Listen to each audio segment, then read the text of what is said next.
From Plymouth, Massachusetts, it's the first hearing in the defamation, more like defecation, case against Karen Reed and Aidan Carney. It was a star-studded event. Let's take a look at Celebrity Row. We have the pizza guy, the busted knuckles guy, 227 lady, 227 lady's goofy husband, butt dial Bry, and, I don't recognize that guy at the end. Let me know in the comments who that is. We start off with a shocker. Attorney Mark Betterow is actually admitted pro hoc vice without issue. Wow. Canoni is spinning out in her seaside cottage right now. I'll give the McAlberts credit. There's finally a lawyer going against Karen and Aidan that doesn't seem like a complete tool bag. The cameraman knows where the ratings are as they keep panning back to the McAlberts. We see Colin's hair is turning gray, despite the fact that according to the other side, he's practically a juvenile. Here's Alan Jackson explaining Matt McCabe's demeanor better than I ever could. Fat, dumb, and happy, not knowing what was going to happen. As far as actual issues discussed in the hearing, there seems like there's going to be some complex litigation regarding attorney-client privilege, since many of the texts referred to in the complaint involve Reed's lawyers. Gotta love the court system. We have a bunch of lawyers here together right now, but instead of arguing issues, we're going to schedule 20 more dates where we can all get together again. So there's going to be anti-slap motion to dismisses coming from both Carney and Reed, as well as a protective order hearing. And we also found out Carney's lawyer, Attorney Piles, is going on a European vacation the week of July 4th. Court dismissed. Ladies and gentlemen, welcome to MazzaMedia. That was the latest video by Fervent, and we are live today. Sorry, I just got to check one quick thing before we continue forward here, and should be good to go. All right, good. All right, welcome to MazzaMedia. This is Billy Bush. You're watching MazzaMedia. Turtleboy, what is the latest news in your life? What is happening lately? Billy Bush. I love Billy Bush. The guy's a character. Did a great job in the Turtleboy fundraiser recently. So it is February 30th, 2026. It is the second to last day in May 2026. And already we're pushing towards the middle of the year. If you can believe it, tomorrow night at 6 p.m. live here on MazzaMedia. It will be the Kelsey Fitzsimmons Fundraiser 17. We'll be joined by many, many people that will be joining us. Which will be fantastic. It should be a great show tomorrow. We're so motivated as to what happened. I mean, it's been a crazy week. Between Kelsey's story on Monday and what happened with Turtleboy yesterday, this has been crazy. So I think this is like my bluish green color. So I'm rocking this here. He's like, keep working on your Billy Bush impersonation and you'll get there soon enough. You're watching K. Billy Bush's Super Sounds of the 70s just keeps on rolling. All right, perfect. I got a lot of humor in me today, which is good. I'm in a good mood today. I'm happy. I'm excited. I'm happy to be here. I'm happy to do a show. 12 o'clock on the East Coast live with MazzaMedia. Ladies and gentlemen, so yes, there's been a lot of chaos this past week. This has not been a very boring week. I was catching up on things late last night and just saying to myself, oh my God, this is crazy.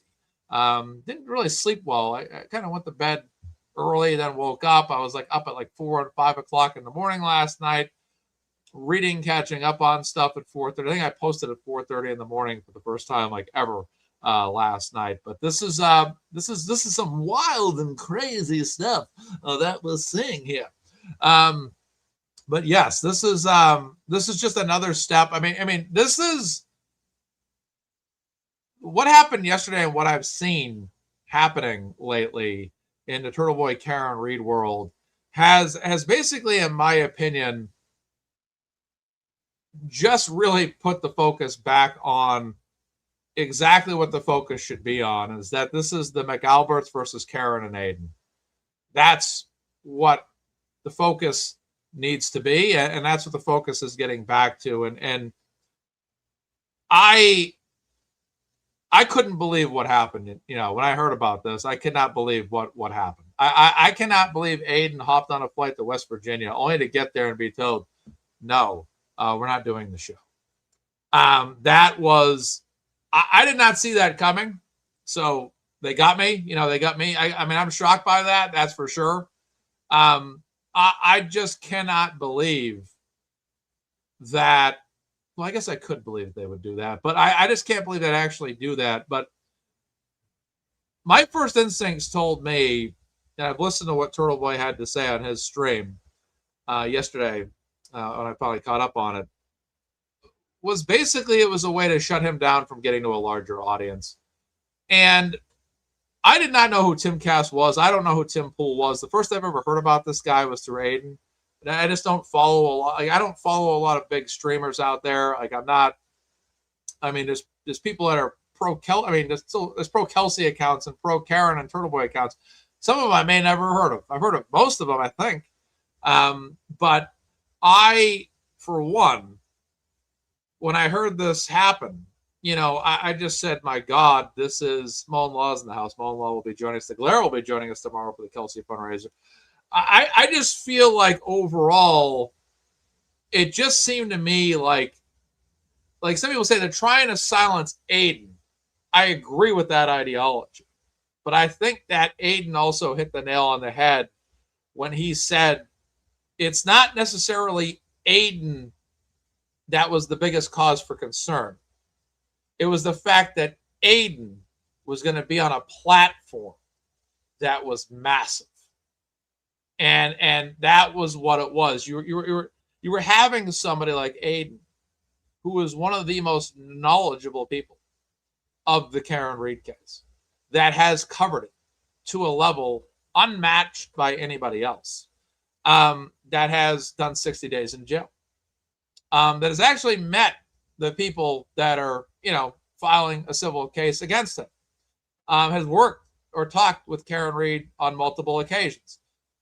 This is a guy that his article, his writing, caught my attention in 2023, which led to my channel starting to talk about this case. And when I talked about this originally, I didn't think I was going to get more than 1 or 2 viewers. I didn't know if you could get a lot of viewers talking about this case. I just started talking about the case, and I had 1 or 2 viewers the first time I ever did the show. I didn't know, eventually the channel would get, a lot of attention, like other channels have. I didn't understand that. I just wanted to talk about it. But Aiden did all the groundwork. This is his blood, sweat, and tears. This man sat in solitary confinement in late 2023 into early 2024. The years have gone by so quick. I had to say to myself, wasn't it 2024 and 2025? It's gone by so quick. This guy's put his blood, sweat, and tears in this. And David Yannetti himself told Aiden during the fundraiser that, other than Karen, nobody knows this case better than you. That's a very huge statement when you consider the fact that David Yannetti, Liza Little, Alan Jackson, Rabab Alessi all worked on this case. Literally worked, got paid to work on this case, where Aiden, independently worked on this case, took on this case, went out there, did the research, made, like The Undertaker used to say, I'll make you famous. He made people out there famous, and they don't like it. They say that in all their documents. They don't like that their names were out there, their information was out there, that they were the characters, essentially, of his show, or the topic of his show. They didn't like that because Aiden Carney brought this story to light. And Boston 25 or Channel 4, Channel 5, what we don't like right all that much, these networks all eventually caught on. And if anyone remembers Turtleboy prior to the Karen Read years, because I followed him going back to 2013, 2014, I think, a lot of times what used to happen to him, he'll probably remember this if you ask him. A lot of times what used to happen in his older days of articles, he'd post articles and write about local stories that weren't being picked up by local news media outlets. And eventually, finally one day, a couple months later, Boston 25 would finally pick up on the story, and Aiden would post on his old Facebook page. It used to have a lot of Facebook page issues, okay? His Facebook pages used to get reported all the time. And it was like every 2 weeks you had to find out where the next Turtleboy page was. That's the way it used to be in the old Facebook days. It used to be wild. It was like every 2 months, it was like you regain followers and lose them, regain followers, and because the pages got shut down. But again, those local news media outlets used to pick up his stories and report about it. And he used to post on his page like, hey, I reported about such and such of a story before anybody else did. And these local media stories are now picking it up, and they're not giving me any credit. And he's right, because again, he was doing a lot of the groundwork, the legwork, the groundwork, sticking his hands in the mud and the gravel of what was going on in Massachusetts, and bringing that to people's attention. And that's why, for people like myself, people like yourselves, at some point, all began watching Turtleboy, because this guy was presenting us with local stuff in Massachusetts that was not being talked about in your local media. Things would happen, he'd talk about it, he'd bring it up, and people like myself, that lived in Massachusetts, me and my friends used to share his articles amongst ourselves and laugh our ass off because his stories were hilarious, because he'd call attention to things that we always said, man, yeah, that like, it's amazing more people don't actually talk about such and such of a story. So overall, Aiden has always done that groundwork in reporting in Massachusetts. And definitely for me, I've always followed his stories, and eventually one day I stumbled upon the Karen Reed story. And I'm like, well, this is wild. This is also uncommon. I've never seen him out there with people holding signs saying free Karen Reed. I've never seen him ever do that until 2023, right? And here we are now in 2026. The world of Karen Reed, the world of Aiden Carney, the world of the McAlberts has gone through multiple chapters. I mean, at this point, it's like a Fast and Furious movie. How many sequels are going to be made here? That's basically what this is, what's happening. It's like every time you turn around, it's the 2023 saga. It's the Trial 1 saga. It's the story between Trial 1 and Trial 2. It's the Trial 2 saga. It's the world after the first trial. Now it's the civil saga. There's a lot happening out there, unquestionably, in this world, in this universe of story and saga that continues to manifest itself at a larger and larger scale. And quite honestly, between the second trial and pretty much the past week or two, there was a lot of alterations. It was kind of like the movie True Lies, right? The movie True Lies, there was a particular focus in the first act of the film. In the second act, there was another focus. But in the third act, it was the focus on the first act, except there was a completely heightened level. And that's basically where the Karen Reed Turtleboy versus McAlbert saga is now, where it's basically in that True Lies act number 3, third part of the movie, portion of that saga now, where this is getting, once again, I mean, like, even listening to Turtleboy yesterday, you listen to him talk, and it's like there's that renewed vigor to this story, where it's like whatever happened before now doesn't matter. Like the trials, the acquittals, all that doesn't matter. This is now an all-out civil suit, and this thing is growing in its intensity, I must say. And Glare, don't make me correct you. Don't make me correct you.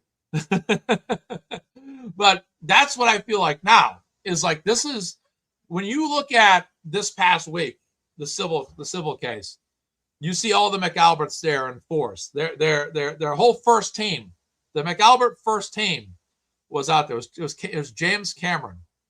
True Lies is amazing. Love that movie. You look at the Kelsey, not the Kelsey, the McAlbert first team was out in force this week. They all showed up. They had a whole row to themselves. They chose the back row. They sat side by side, of course, shoulder and shoulder. We haven't seen these people in a while. You saw the fervent opening video. We saw what Brian Higgins looks like now. I can't tell if the guy has just lost weight because Ozempic, if the guy has lost weight because of keto, if the guy has lost weight because he's gone just on an Atkins diet. I don't know what has happened with this man, or I just don't know if, quite honestly, exactly. I caught you right away. I'm like, what Glare did, and I saw it as soon as he posted. I'm like, what Glare is going to do is he's going to post the movie, he's going to put the wrong director, he's going to force me to try to correct them. And I tried to ignore it. I tried to say, originally I said, look, I'm not going to, don't make me correct you. But then my brain's like, I got to correct this. Like, I can't go on with Glare talking about True Lies and citing Catherine Bigelow, James Cameron's ex-wife. I had to correct it. And Glare knows that about my brain. And that's why he set up that post the way he did. That's hilarious. I love it. It's good entertainment. Thank you, Will. That's funny. Love it. That was good stuff. More jokes to follow, ladies and gentlemen. You gotta love the humor. Glare is a great guy. Good guy. Great show. One of my favorites out there. No question about it. But yes, you look at everything that's gone on out there. It's, with Higgins, lose weight, feel great. I don't know. I've lost a lot of weight too. But the thing is, when I look at myself compared to where I was 4 years ago, I look like a healthier version. I don't look run down. I don't look like time has battered me with a barbed wire baseball bat held by Cactus Jack. Okay. WWE reference right there. This guy looks like he's lost weight because, in my opinion, because this is my opinion, the guy looks like he has been tormented by time, tormented by the ghosts of reality. Because again, there's a lot of people out there that think this guy did it. I don't know who did it. We don't know who did it. We don't know. But I will tell you one thing, when I look at Higgins, I say, my God, that's a guy that looks like he's really transformed, and he doesn't look all that well. He doesn't look all that peaceful in life. Exactly. Well, he didn't get into my head. He tried to trip it up a little bit, but I caught him right off the bat. Again, people like the Glare, they offer their opinion. Mary Lewis offers her opinion. Like I said, there's no telling who did what, who had any level of involvement, who maybe possibly, out there did or not. And then there's people out there that say, hey, you really can't say they did it. Again, there's a lot of opinions. There's a lot that happened. I mean, the guy could have been clipped by a plow, something that happened out there, a plow truck. I don't know. Anything could have happened, right? We just can't sit there and say, I absolutely believe with absolute fact, because there are no facts. There's only, at this point, theories. We can only theorize on what happened, but there's one thing that is true. Karen Read didn't do it. And there is sufficient evidence to back up that Karen Read did not do that. And that's the bottom line. But you look at Higgins and you say, man, did this guy just lose weight, or is he being tormented by his own soul? I don't know. I don't know what to tell you, but that guy did not look like, Brian Higgins is his best Higgy. He doesn't look like his best Higgy right now. He looks like he's just kind of run down by time, in my opinion. Because the antis are probably watching this right now. They're listening to every word I say.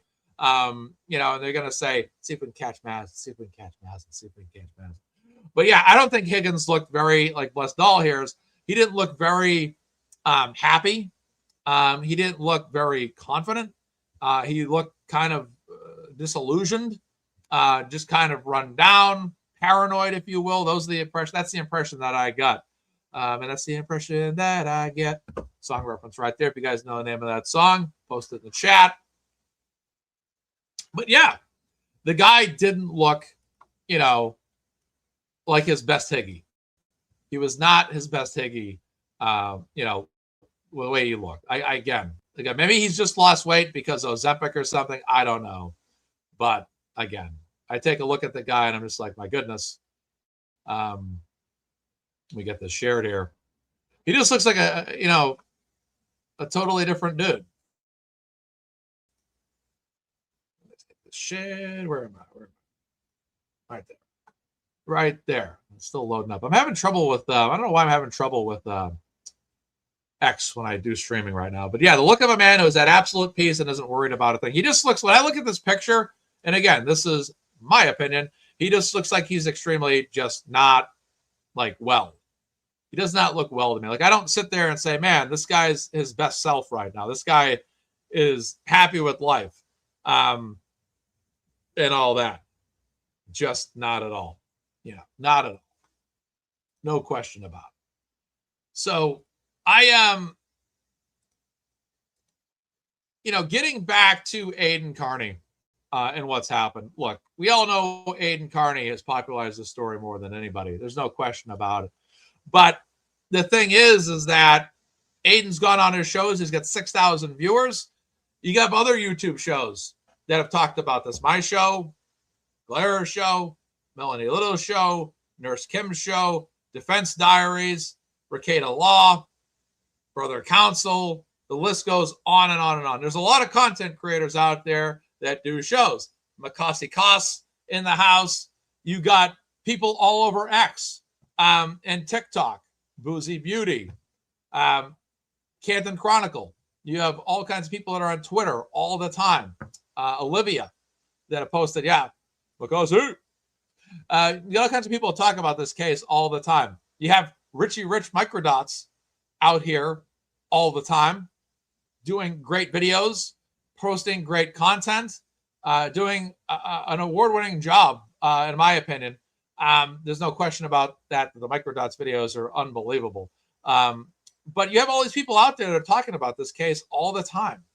And the fact is the majority of content creators, the majority of people on Twitter, the majority of people off Twitter, the majority of people, including my aunt who barely follows. I don't think my aunt even knows how to use the internet, okay? She just watches the local news. Even my aunt, who doesn't even know I was MazzaMedia, even my own aunt says, I think Karen Reed is innocent and all that. Spicy Cherry is in the house, and she has my Cash App there. That's right. That is my Cash App. I don't grift all that much, but when I do, I talk about my Cash App. Thank you, Cherry. Good to see you, Cherry, by the way. Absolutely great. But again, there's many content creators that talk about this. So Aiden excelled in not only, like we often talk about Aiden on his own success level, meaning Aiden succeeded in telling the story. His channel built up over time. So many great things he's done, right? His YouTube videos have had great viewership for years, right? He did a great job in, his brand building through the story, through sharing the story. To this day, I think he gained 3,000 followers on X. He's done a fantastic job. But then you look at a show like mine. My show, I started to follow this case because of him. I had already had a YouTube show for years. I talked about sports and movies. Every Thursday night at 8 o'clock for 4 hours with my cousin, two of my best friends. We used to come on every week. We finished up that show in September 2023.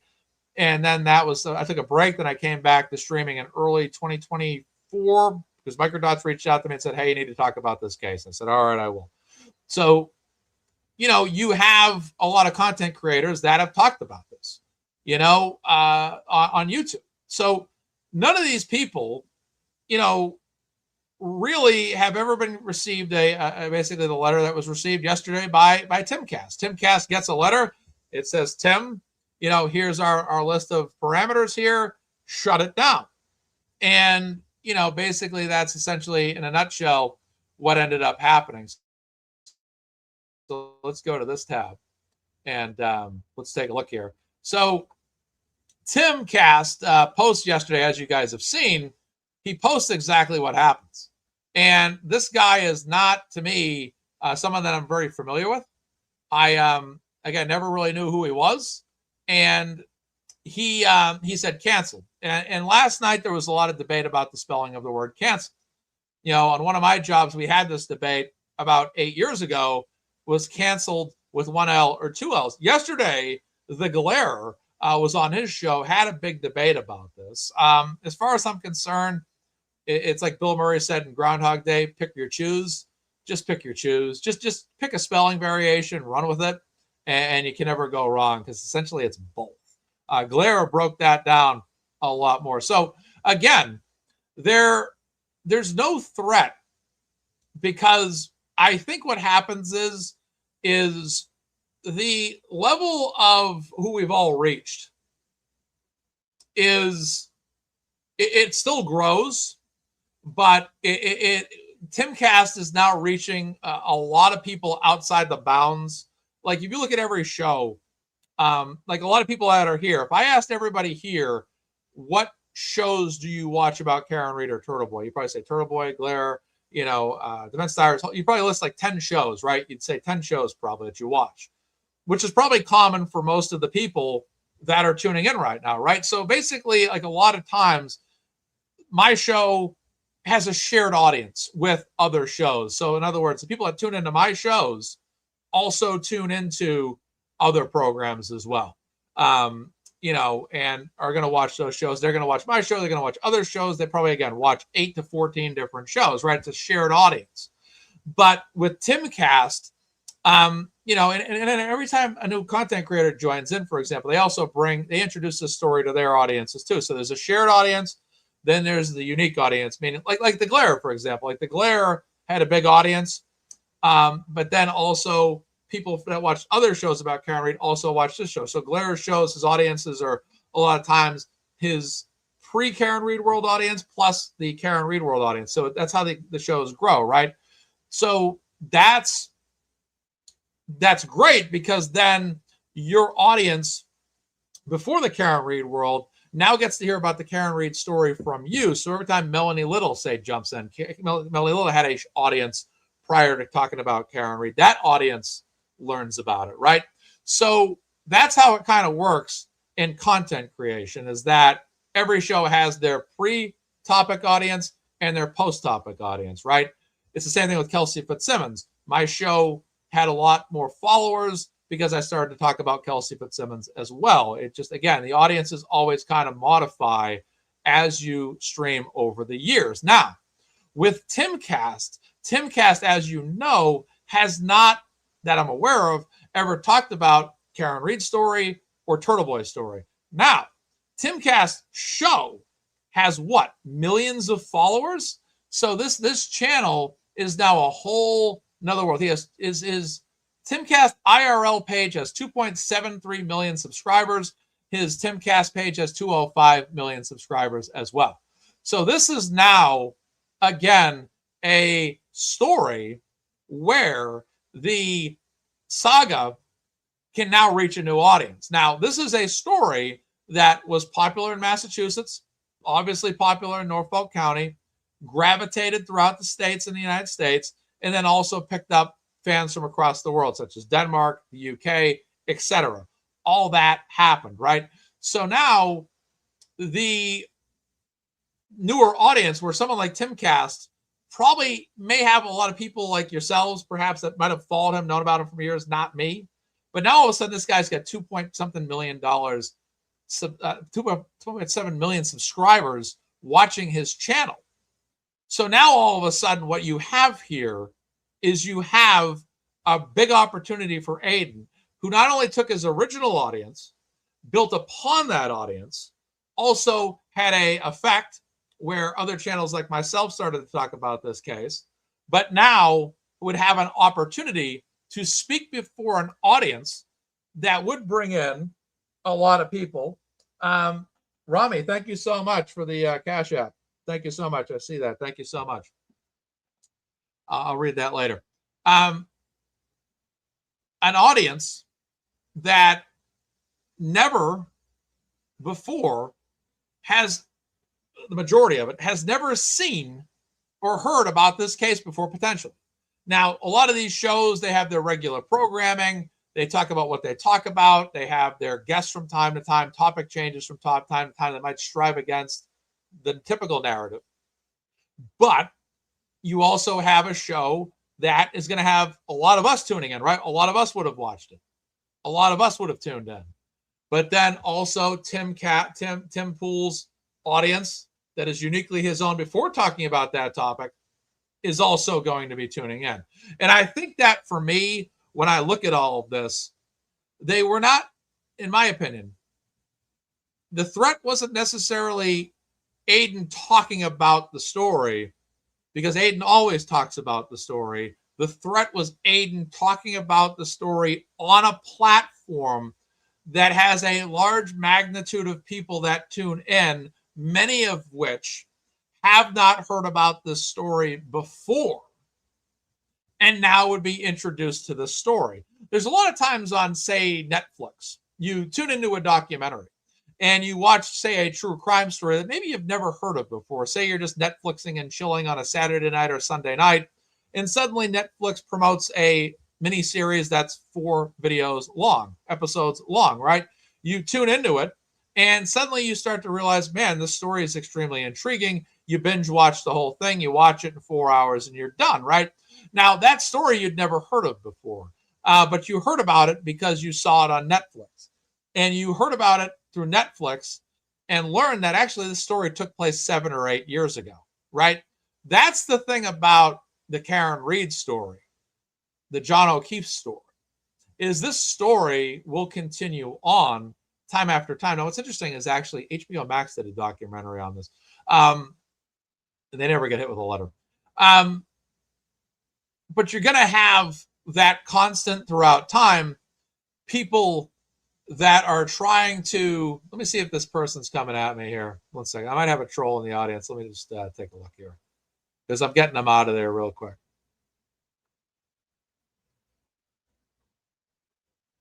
I'm putting you on notice. You got 2 seconds to tell me if you're coming at me or not. If you're coming at me, you're out of here. Spicy Mazza in the house today. If you're not coming at me, just let me know and you're cool. You got 30 seconds. You got 30 seconds to comply. All right, now you're good. But yeah, we're good. So I'm looking at Brazilian girl's comment there. That's funny. So you got a situation where this story can come at, so Sunshine's good. All right, we're good with Sunshine. All right, cool. Then Sunshine's good with us. We love Sunshine then. We're good. All right. I got some new viewers here, so I got to be on. Like, I'm sitting there, I'm like, who's coming at me? Who's coming at me? Who's coming at Mass? Who's coming at Mass? No, I was kidding. You're good. All right, Sunshine. Sounds like you're cool with us. We love Sunshine. All right. Okay, good. Got you. So we're good with Sunshine? Oh, I got you. Okay, good. All right, good to hear. Robo Mazza, yeah, you got 30 seconds to comply. All right, we're good with Sunshine. Sorry, Sunshine. We love you, Sunshine. All right, good to hear. You are my sunshine, my only sunshine. Sunshine's awesome. Great. We love Sunshine. All right, fantastic. Great to hear. All right, good. All right, so we're good with Sunshine. All's well in the world of Sunshine. All right, good. So, yeah, you have an audience that is now going to be hearing the story for the first time. And you know what? In the years to come, that's exactly what's going to happen. So, over time, this story is going to grow. And what do they intend to do? Do they intend to send letters? Because every time Aiden Carney goes in a show, so they kind of, you know how they cited it. Yeah, exactly. The mods will take care of the trolls. The mods got my back. Exactly. That's good to hear. All right, good. So again, I'm going to move this over to the left. There we go. Yeah, Spicy Mazza occasionally. All right. So again, Tim Pool comes out yesterday with this tweet here. Canceled, 1L. This morning, my lawyers received notice pertaining to Dr. Turtleboy and risk of legal exposure if we host him. The notice is attached under advisement of counsel. We will not host him on IRL and must advise. Do not follow him or read what he is saying. Now, that's going to be interesting. All right. So that to me sounds like I've heard this on a few other shows. Nick Rekieta talked about this last night. It looks like, that's just them being sarcastic, in my opinion. Now, I'm not someone that's actively criticizing Tim for this at all. I've refrained. I do feel that one of the reasons why it might be in their best interests, and this might be a little bit of a gray area with a lot of you, is just from a legal standpoint, they might have a relative level of unfamiliarness with what's going on here, and may turn around and actually have, this is what Aiden was talking about, they might actually turn around and talk about, have Aiden on the show again. So this might just be out of an abundance of caution. They got a legal letter. They're not familiar with what this letter is about. And now they want to take a step back and say, hey, let's review this. Let's take a moment or two here to we'll send them back home.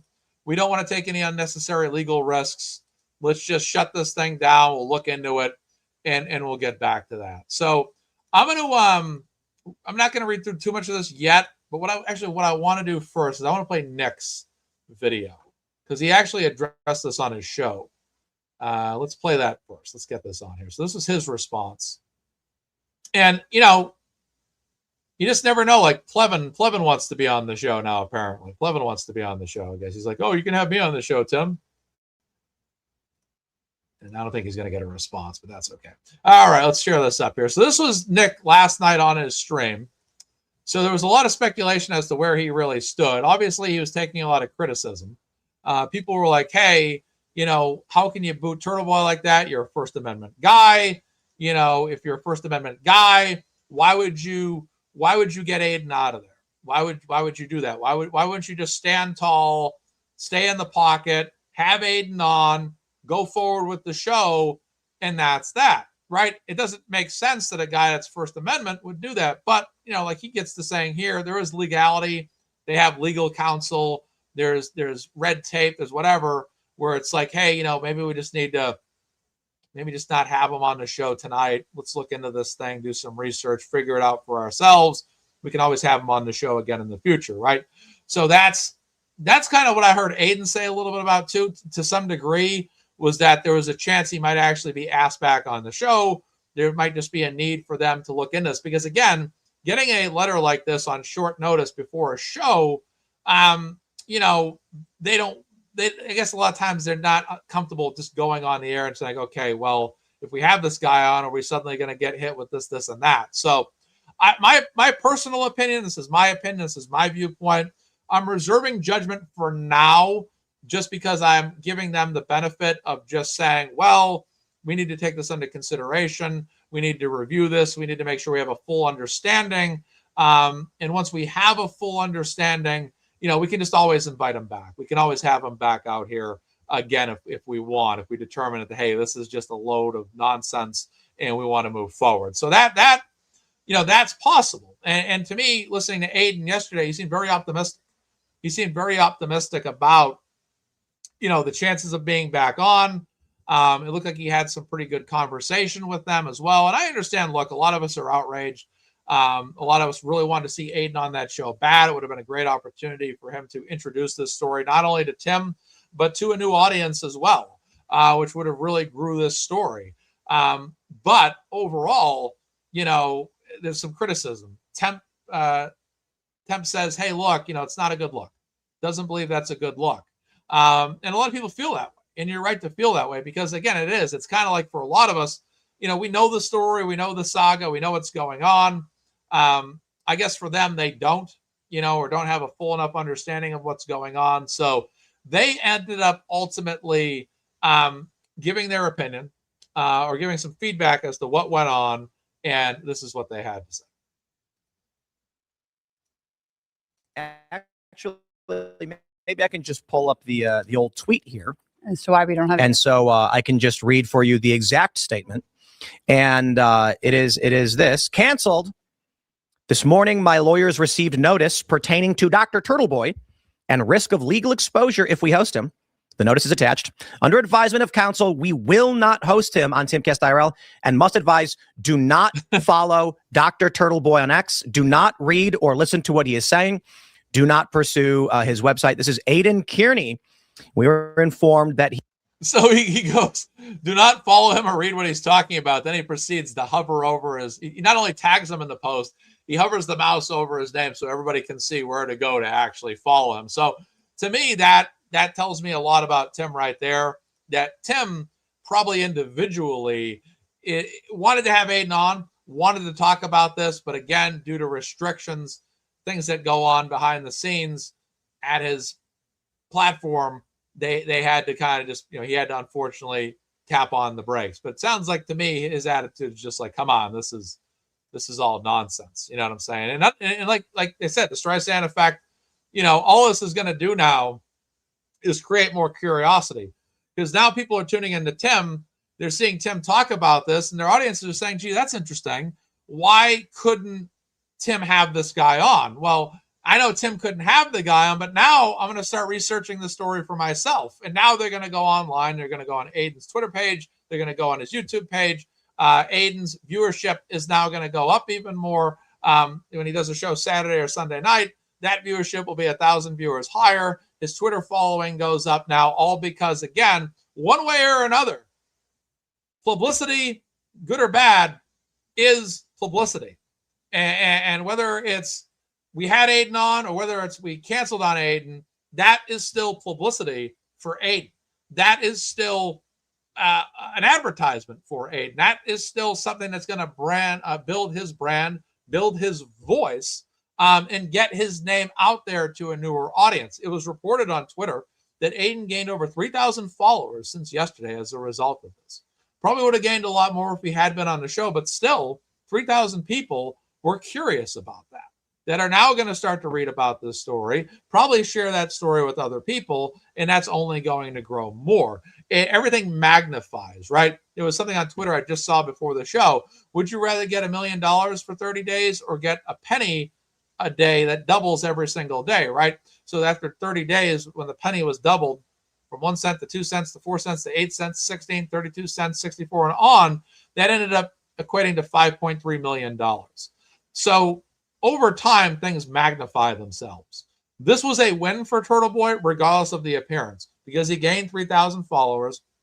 New eyes are now on this story, and that's a win.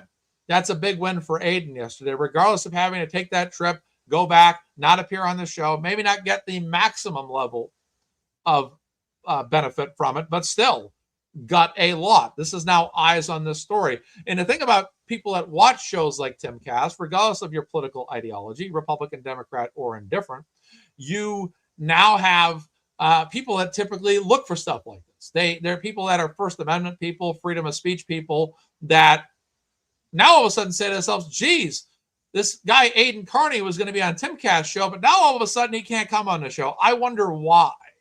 I'm curious about this. Why would this gentleman, Aiden Carney, whom I've never heard about, appear on Timcast show, a show I've watched for years, and now all of a sudden not be able to be on the show? You know, that's something that's going to be interesting to see how those numbers fall. I'm very curious to see how those numbers elevate over time for Turtleboy. But this was, I would say, a win. I think it's a win because, again, this is big news right now on the internet. There's no question about it. This was shock. It was shocking news. This was absolutely shocking news. No question about it. And again, it tells you, it brings up the First Amendment argument too. Like, what can you and can you not talk about? What can you on your programming talk about?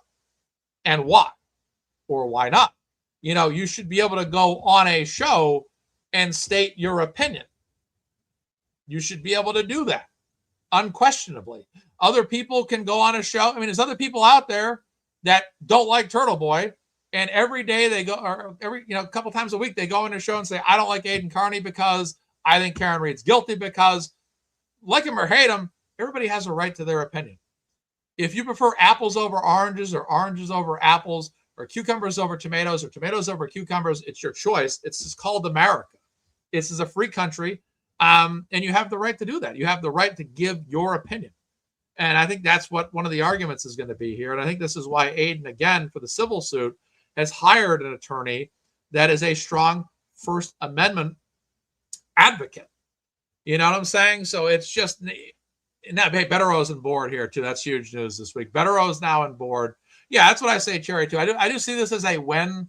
I would say it's not the full maximum of a win that could have come from it, but I still think that there was a lot won here, and I think there's still ground that can come from this. So, and this is something we're actually going to talk about in a little bit, because I do have a video. You've probably even seen that video. We're going to talk about that and all that. Now, someone might say, hey, look, I'm taking this as a loss because damages. I would say that's a great argument. There is a lot. There's a strong argument for damages. In fact, that's probably what's going to end up coming from this, in fact, from a legal standpoint. But it's not, I would say it's not a total loss. There's a lot of wins here, in my opinion. But Aiden had a lot of invigoration from this. You could see it. He's definitely feeling a lot of oomph from this. There's a lot of will to win, coming from this. Not that Aiden did not need motivation. Aiden did not need will to win. He already had more than enough, but this is just another situation now where Aiden is, it's like anything. Tom Brady is great, but Tom Brady also, when something doesn't go his way, pushes to that next level. So I know. And Ricardo, it looks like he was on for 6 hours last night. I watched about 2 hours of that myself last night. He was on for about 6 hours. Yeah, 6 hours deep last night, no question about it. So let's get back to the video here and get this played here. So this is what he has put out defamatory statements for which he is facing legal action. The letter is available on X. We were threatened that we have a great risk of legal exposure. I spoke with my legal counsel. They said essentially we cannot have him on the show. Guys, there's a lot of people who are upset saying, "Why would you do this?" We have lawyers for a reason, and they said we can't have him on the show because of apparently what is in this letter. You can read the letter for yourself. So I will just stress one more time, as I understand it, the things that Aidan Kearney has said are dangerous and should not be heard by anyone. So do not follow him or read what he is saying. So anybody, I could have someone on this show right now. I'm a New England Patriots fan. I could have a New York Jets fan on this show, and they could come on this show. I should say this. Let's go with the NBA. I'm a Celtics fan. The New York Knicks are in the NBA Finals right now. I could have a New York Knicks fan come on this show and be dangerous to me because they're going to say, "Hey, Mazza, the New York Knicks eliminated your Celtics last year. Ha, ha, ha. And now the New York Knicks are in the NBA Finals. Where's your team?" Opinions contrary to mine, right? But that doesn't mean as a host that because I have a New York Knicks fan on my show, that now all of a sudden I'm no longer a Celtics fan, right? Or now I'm a New York Knicks fan. That opinion expressed by my guest does not necessarily reflect my opinions as a host of this show. If I feel like Karen Reed's innocent, I'm never going to have someone who thinks Karen Reed's guilty on this show, unless something changes that there's an opportunity, but I doubt it because I don't want to.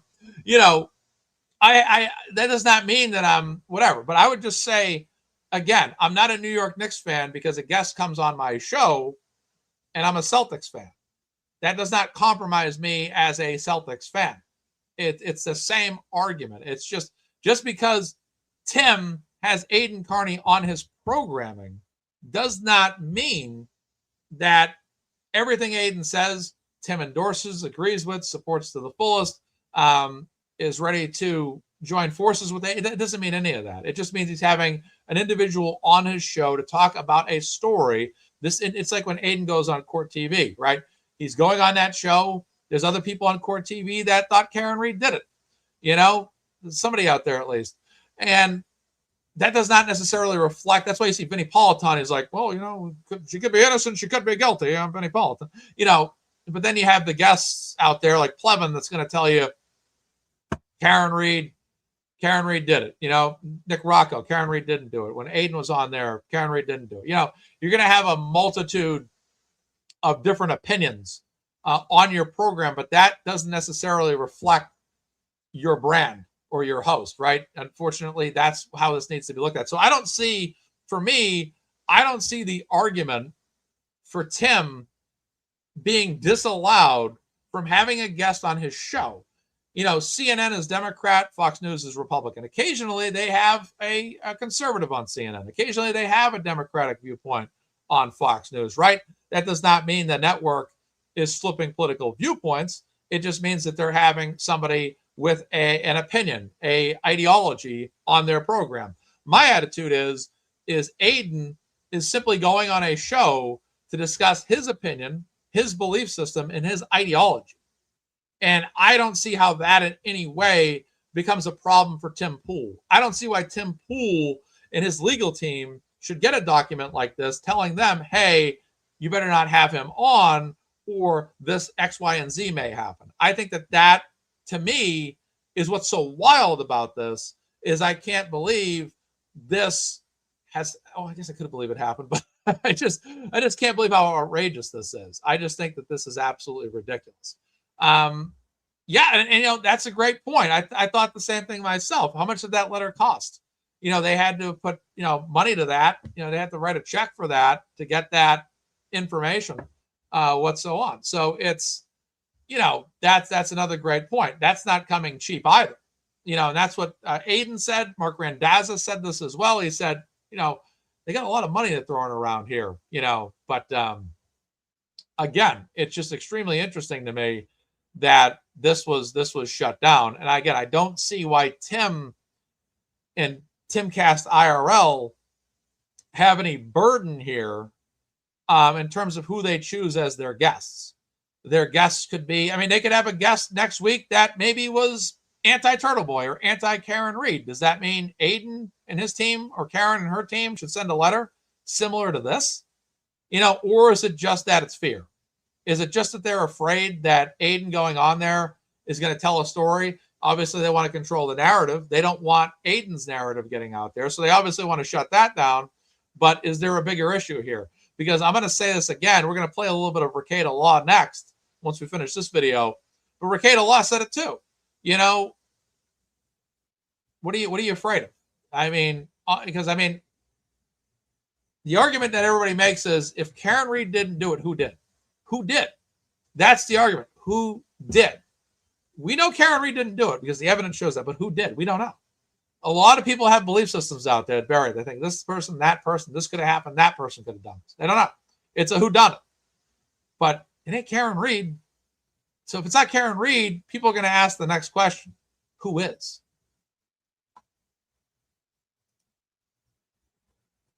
And all those juries agreed Karen Reed didn't do it. Don't make up your mind for yourself on who the bad guys are in the situation. No. Yeah. They're kind of like, hey, look, you know, I just don't come at us. We tried to have them on, but some things happen here. Megan, what's going on? We're actually playing your video that you clipped yourself right now, coincidentally. So Megan's here. Megan actually clipped this video and posted it to Twitter, and we actually shared that to my Twitter page. All right, continuing here. You just don't listen to it. It's information you should not hear. It's things you should not hear. Don't listen to it. I will not be involved in whatever this is. So I will just tell you, just don't read, don't follow, don't do any of that stuff. I'm glad I have nothing to do with Aiden Kearney. What? I was just being subversive. Yeah, correct. Okay, you said that in such a. I don't know. I haven't followed. You don't know. His work. I immediately made sure not to check out his website. I certainly made sure not to check his Twitter or read anything. Or Zero homework. That's good. That's good. Exactly. Who is Aiden Connie? We don't know. Who is Aiden Connie? Who's it? I've never heard of him. Who's Turtleboy? Who? I've never heard of him. Yeah, like all this. The level of sarcasm on this show is very refreshing. Given the fact that they had to cancel him as a guest, it's refreshing to kind of see they're kind of basically winking at the camera and saying like, yeah, we think it's BS too. Unfortunately, our hands are tied, but we think it's BS too. You know what I'm saying? So there's that kind of argument, which is good. The last thing I would don't read, don't follow, don't do any of that I'm stuff. glad I have nothing to do with Aiden Kearney. What? Yeah. I was just being subversive. Yeah, correct. Okay, you good. said that in such a. I don't know. I haven't You followed don't know. his work. I immediately made sure not to check out his website. I certainly made sure not to check his Twitter or read anything. Or Zero homework. That is the last thing I would do. And I would say for Emily Lawrence, please do not go to his handle and check him out. That's just not winking at the camera right there. That's just basically saying whatever you do, don't click on that Turtleboy link that we blatantly tagged in the post on Twitter or X. Don't do that. But then there you have it. They're basically saying whatever you do, don't do it. And they're kind of real, like I said, they're letting us know right then and there, like, hey, look, we think this. You guys are outraged, so are we. We wanted to do the show too. You know what I'm saying? And that vibe definitely comes across here. No question about it. So continuing on here, continuing along. Yeah, the sarcasm's hilarious. I'm gonna play this back again. Twitter or read anything. Or Zero homework. That is the last thing I would do. And I would say for Emily Lawrence, please do not go to his handle and check him out and follow. Don't do it. No, because he's dangerous. Don't do it. No, He's this is totally dangerous. You guys are. He's dangerous. Didn't you guys hear the song by Busta Rhymes? Dangerous. So dangerous. My whole entire squad is dangerous. Come on. No, I'm serious. You should not read any of this. Do it. No, you guys are all acting. No, I'm serious. You should not read any of this stuff. Let's talk about the news. So there you go. So that to me, that's very reassuring right there. What their attitude is about this. To them, this is a whole damn joke. They're like, man, really? We can't do a show on this because of this letter? Are you kidding me right now? So that's good. That's good to hear. Like I said, Aiden seemed very confident, on his video live that he did, that there's going to be a great chance that he'll be invited back. Probably, again, it's just going to clear the legal process, and then he'll be able to get back on there. But in the meantime, there's someone else on Twitter that has offered themselves up as a guest. He goes by the name of Yellow Cottage Tales. We call him Plevin. And this guy has basically messaged Tim yesterday or today and said, hey, 20 hours ago, he said, hey, you can have me on. I have the first book on the case published by a real publisher, have been on court TV about 100 times on the case, and I know the facts much more than Turtleboy does. Aiden is a defense advocate, nothing more. They chose to employ him and both sides cut a deal. He's very effective at what he does, which is creating attention, but he was never interested in the truth here and has frequently lied to his audience. Easy to document. Many channels try to grab a piece of his large cult-like following, like MazzaMedia, but Poole has a much bigger following and doesn't need it. He should pursue the truth. So Plevin gets up there. All right. Yeah, don't follow him exactly. Plevin gets up there, and he's like the guy in Groundhog Day, played by Chris Elliott. There's a scene in Groundhog Day where Bill Murray gets up there to be date auctioned, and then Chris Elliott gets up there to be date auctioned, but yet the only woman that really wants him is this woman that's kind of out of his age range here, and basically he gets up there like this, and nobody wants him. He gets up there like, I'll get up there. I'll get up there. And these ladies are all about it because, they love Yellow Cottage Tales. And this lady's repulsed by it, obviously. So he gets up there like, pick me. I can come on Tim Poole's show. Look at me. And these ladies are all for it. This lady here, not having it. And he gets up there. And then at the end, it's sold to the little old lady for 2 bits. So that's basically it. They celebrate. But that's basically what that post reminds me of, is that scene in that movie where he gets up there and just volunteers himself. And obviously Tim Poole, I don't see why they, obviously it seems like they want the ideology of Turtleboy on their programming. They don't want the ideology of, say, an anti-Karen Reed on their programming, which tells me they might know more about the story than we presume in terms of what their opinion is on the Karen Reed saga. So yeah, that was just a funny moment to see that post, like, reaching out to someone publicly, like, hey, pick me, I'm your guy, and I'm going to tell you why, because I was on court TV 100 times. It's like you were there because, they needed someone to be anti-Karen Reed on the show. It's just funny. So that was just a funny post to come across as well. So let's go ahead and take a look at some of this information here that was shared. Which one is it? HJ. Make sure I get the right one here. Should be the first one. Yes, is it? Okay, here we go. All right. So, yeah, again, I can't imagine reaching out to someone to say, hey, have me on your show. Please have me on your show. I can't imagine doing it. Let's get this up to 200% zoom. It's a little blurry here, but this letter is sent out. And it is dated May 29th. So this was dated yesterday. So I wonder if they maybe had this all ready to go the day before.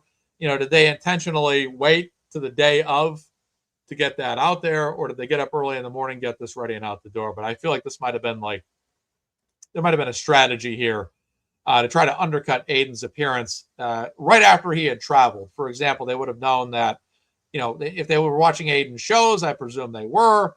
They probably, I'm guessing, probably tuned in, heard Aiden say, hey, I'm going to West Virginia to be on this show soon. This is the date. I'm wondering if maybe they kind of knew that, waited to this day on purpose. I'm just presuming based on the date of the letter. So there we go. All right. So we got, this was sent by electronic mail, email, of course, from Koskoff, and Beater, PC, to Timothy Poole. Dear Mr. Poole, we write on behalf of our clients, the McAlberts, collectively the clients, who are plaintiffs in the lawsuit currently pending in Plymouth County Superior Court in the Commonwealth of Massachusetts, captioned McCabe et al. V. Reed et al. The action. We understand you have scheduled Aiden Carney, also known as Turtleboy, as a guest on Timcast IRL on or about May 29th, 2026. We write to bring to your attention information we believe is material to that decision and to the legal exposure you and Timcast Media Group Incorporated may face as a result. You are, of course, free to host guests of your choosing. Our purpose is straightforward: to ensure you and your counsel are fully informed of the facts before tomorrow's broadcast. So that's interesting to say tomorrow's broadcast, but they say, so it's dated May 29th. They say it's on or about May 29th, but then they say tomorrow's broadcast. I wonder, that tells me this was probably written the day before and sent the next morning on purpose. That's what I take from that. I think they're just kind of, I don't know if the letter here is just pretending to not know, but I'm just getting that idea right, impression right here. All right. The pending action on April 16, 2026, our clients filed a 14-count civil action against Aidan Carney and Karen Reed, alleging defamation, civil conspiracy, and intentional infliction of emotional distress, among other claims. The complaint, a copy of which we enclose herewith, documents in extensive and specific detail a multi-year campaign by Carney carried out through his Turtleboy media platform and in concert with Miss Reed to falsely accuse our clients of murdering Boston police officer John O'Keefe and of engineering a fraudulent criminal prosecution against Miss Reed. Our clients are private individuals.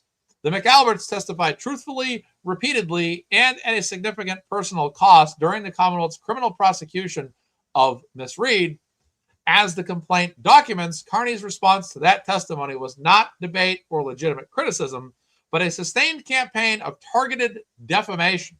He falsely and repeatedly accused these individuals of murder, obstruction of justice, evidence planning, and perjury, allegations that are false and that he promoted for the express purpose of financial gain from a dedicated audience he cultivated around the Karen Reed case. Well, one of the things about streaming is that you do have the right to stream. You do have the right to an opinion. You do. I mean, if you come on here and you think, like if you talk about the JFK assassination, you could say Harvey Oswald did it. You could say the government did it. You could say Harvey Oswald and the second man on the grassy knoll did it.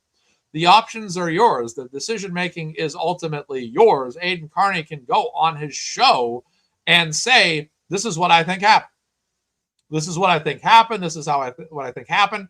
I believe that Karen Reed did not do this. Therefore, I inherently believe that somebody else did it. When I look at all the facts and all the evidence, such as Apple Health data that shows that John O'Keefe walked towards the house, actually went inside of the house, I'm led to believe that there is a sufficient reason to believe that this was done more likely than not by an individual or individuals inside of the house. I don't believe Karen Reed did it. This is why. When I look at evidence outside of the house, I don't see anything to clear or suspect anybody else outside of the house did it. Therefore, I'm only left to suspect that this potentially could have been done by somebody inside of the house. That's ultimately kind of the ideology of people that are free Karen Reed across the board, because it's just a theory. You theorize that, well, if Karen did not do this, who did?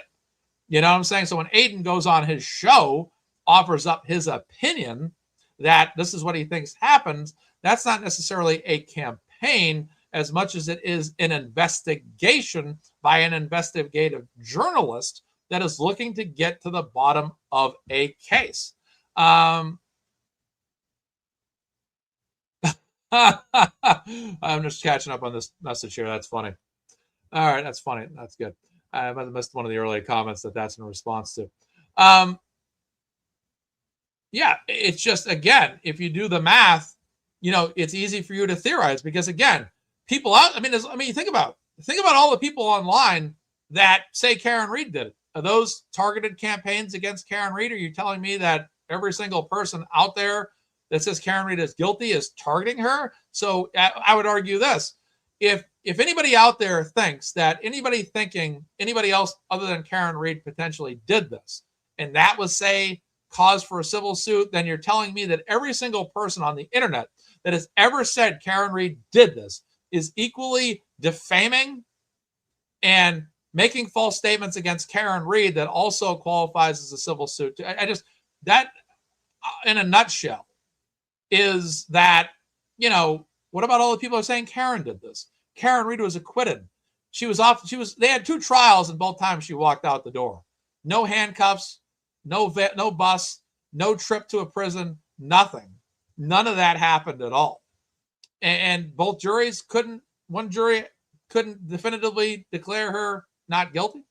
I'm sure they would have if the verdict slip was more honest and forthcoming in the first trial.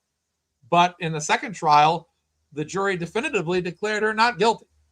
But there's a lot of people out there that say Karen Read did it all the time. What about, it's just, again, people have, at the end of the day, people have the right to an opinion. Again, I don't agree with the people that are anti-Karen Read. I don't agree with the people that are anti-Turtleboy. I don't agree with the people that are anti-Kelsey Fitzsimmons.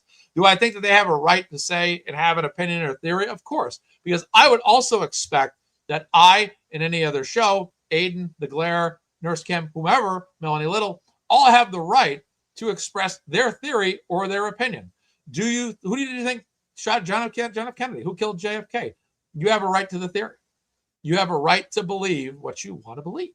And Aiden Carney, in my opinion, has that right to believe what he wants to believe, to theorize what he wishes to theorize. Those are my thoughts on that. Getting back to it here, make sure I'm on the right page. This is the end of the first page. Let's go to the next page. This is now page 2. Carney's conduct was not solely defamatory. It was also criminal. He has been indicted on a series of witness intimidation charges arising from mistreatment of our clients. Now, again, those are all pending. They're up for review, right? Yeah, they say it right there. Okay, they did say it. Those charges are pending, exactly. Now, if we look at the Canton 9, for example, the Canton 9 basically all get hit up with witness intimidation. Every single one of them were acquitted. All right, so they say those charges are pending. Indeed, although Carney spread hatred and lies from his online platforms, he invoked his Fifth Amendment privilege against self-incrimination when he was identified as a witness in the second trial of Karen Read. Now, that was also, to specify here, one of the reasons why he did that was also because he would have had to have left the courtroom for the second trial and wouldn't have been able to report. Because he's a journalist that has a press credential, if Aiden Carney had been a witness, he would not have been allowed in the courtroom during the trial. So that's my understanding of that. So he had to basically say, all right, Fifth Amendment, and we're done here. That was my understanding of that. So, and Sunshine, good to see you. Good to see you, Sunshine. All right, back to it. Carney's statements about our clients are not matters of opinion or protected expression, but they are opinions because my argument is that he's stating his opinion. They are factual accusations of serious crimes made without basis and causing ongoing and measurable harm to our clients' reputations, employment, family life, and safety. But, an argument can be made about Karen Read, though. What about Karen Read? What about the fact that Karen Read, people, basically the police department said she did it? What evidence did the Canton police or state police have to suggest that Karen Read did it? Why did the state police up the charges? Why did they continue the state police make more and more of this out of this? What happened? Again, Karen Read has also, let's be clear, Karen Read has also, again, there's been factual accusations of serious crimes made without basis and causing ongoing and measurable harm to Karen Read's reputation, employment, family life, and safety. If you look at Karen Read's reputation, this woman lost her job as a professor. She was out of a job. She was out of a job as a professor. Karen Read has not worked a day since as a result of the accusations and the charges that were brought against her as a result of Michael Proctor's investigation. And that is, again, that's not harm. That's not harm. And this is why Karen Read is filing a civil suit of her own. Because, again, Karen Read's life has been damaged by this. Karen Read spent years of her life getting attorneys, defending herself, because, again, her argument's the same exact thing. Her reputation, her employment, her family life. People make fun of her parents online. People have made fun of her cousin and her brother online. People have made fun of the Reeds. People have made fun of their supporters. So anybody that's saying, oh, well, it's just Karen Read supporters that have been mocking, people that are anti-Karen Read. Well, it's been a two-way street. Let's be honest here. My face has been on Jared Fogle memes before, and it was again yesterday, even though I look nothing like Jared Fogle, damn it. Okay. Karen Read's lost everything. So Aiden Carney went to jail. 60 days. So it's an ugly situation. But again, there is no evidence to suggest that Karen Read did this. Karen Reed is factually innocent. Karen Reed went through 2 trials and was not convicted. The only thing they got her for was a DUI, which is about to expire in about 5 to 15 days here, folks. That's it. That's about it. So just again. All right. Carney's known and documented pattern of conduct. We want to be direct with you about what Carney has done and what he is likely to do on your platform. Well, I would imagine that those people have watched his show, talked about his show internally, and know what's going to happen. For years, through his blog, YouTube channel, and podcast appearances, Carney has accused the McAlberts of being murderers. He has published their home addresses, identified their family members, tormented their children, and encouraged his following to confront and harass them. He has done so while monetizing that audience through paid subscriptions, merchandise, and platform advertising revenue, building a business model that depends on the perpetration of false accusations against private citizens. We have, well, again, what about the time JLR went after Karen Reed outside of court? What about, the previous incarnation of, I won't even say his name, who used to confront her outside of court all the time and give her a hard time? I mean, let's be honest. Karen Reed's been accused of a lot. The media, just to be clear, Karen, you didn't hit him, did you? That guy from Channel 5, I think. Again, let's not act like Karen Reed hasn't been accused of anything either. It's a story that, look, as much as the majority of people that think Karen Reed's innocent, there's always going to be a percentage of people that think Karen Reed did it. It's always going to be the way it is. This is going to be a story that is without definitive proof of who actually killed John O'Keefe, is always going to be a mystery. If you're anti-Karen Reed like me, you're always going to think and believe Karen Reed didn't do it. You're always going to believe somebody else did. You're going to believe that it's more probable than not that somebody inside the house was responsible. And again, if you're anti-Karen Reed, you're just going to believe a ridiculous theory that Karen Reed drove her vehicle in reverse to a high level of speed, hit John O'Keefe, the taillight shattered, didn't break his arm, caused pattern wounds that look like dog bites and claw marks, and not like, taillight would have looked on his arm. You might believe that Karen Reed actually did this. If you're willing to believe the level of madness that was said about Karen Reed. I as a YouTube person, I feel you. I know, but you might be an anti-YouTube person. That's okay. Look at all of us have different tastes in music, which is all right. You have the right to have a different taste in music. You have a right to like U2 or a right to hate U2. It's your choice. All right, back to it here.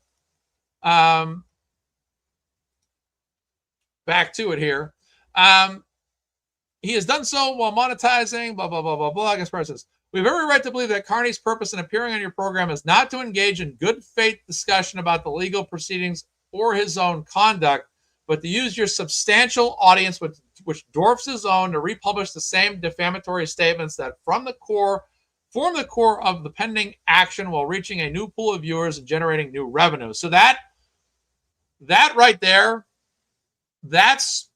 to me, that's the central argument that I think they're making. That's to me the central argument right there. That's how I see this.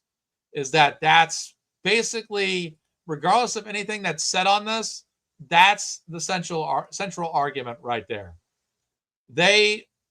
It's not about what Aiden's saying.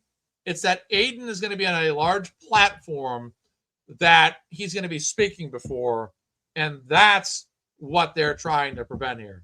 They say that this is defamatory statements that form the core of the pending action while reaching a new pool of viewers and generating new revenue.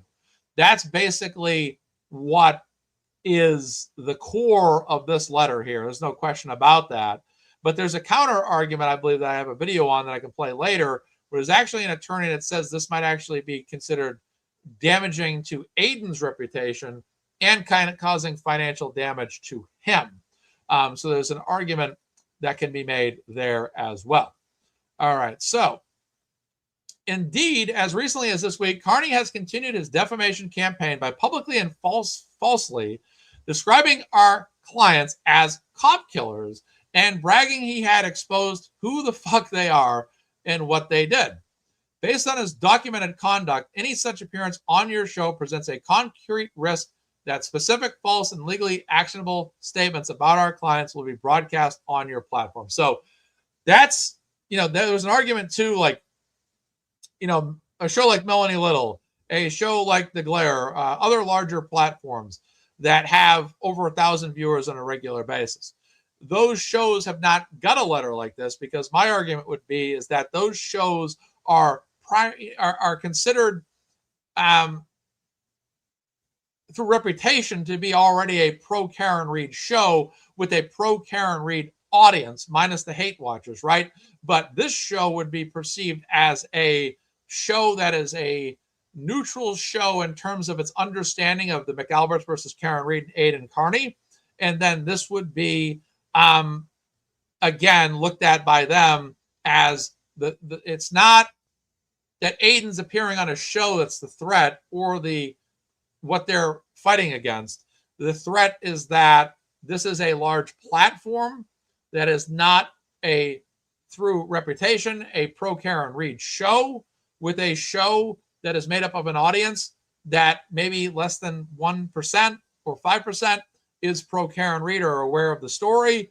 And that's what they're trying to avoid here. That's essentially, that was my impression. And I haven't had a chance to really read through this, but I've heard it a couple times. That was my impression of what they wanted to avoid.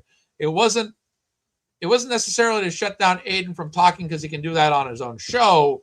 It was the fact that he had an opportunity to go on a larger platform, and they were trying to shut that down because they didn't want Aidan's story to spread. But I think at the end of the day, everybody forms their own opinion about everything anyways, right?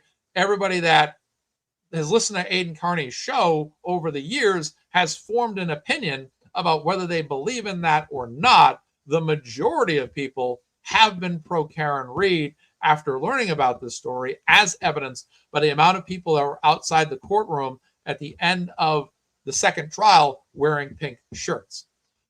All right, next up here, Mullen says, which is what makes it actionable as international interference with a business relationship. Intentional interference with a business relationship. Yeah, that's what I'm saying. That's what I'm thinking too. And thank you again, Sherry, for posting the Cash App here. I guess I'm a grifter. I'm the world's worst grifter, they say. But yeah, my Cash App's there. Yeah, and right. I mean, it is technically a dressing down of Aidan's business model. It is if you're trying to go out and make money for yourself, like they're saying, like the argument that's being made by the attorney is that people's employment have been affected, but at the same time, Aidan had a business opportunity here. This was a business deal. That business deal had a matter. Mark Betterow will be on Nurse Kim tomorrow morning for Sunday service. I believe that is at 8 a.m. in the morning. You will want to go to Nurse Kim's channel. You will want to go ahead and hit the notification bell. Mark Betterow will be there tomorrow. I think that's going to be a very highly viewed episode. That's probably going to be one of the highest viewed YouTube shows of all the shows that have covered this story this week.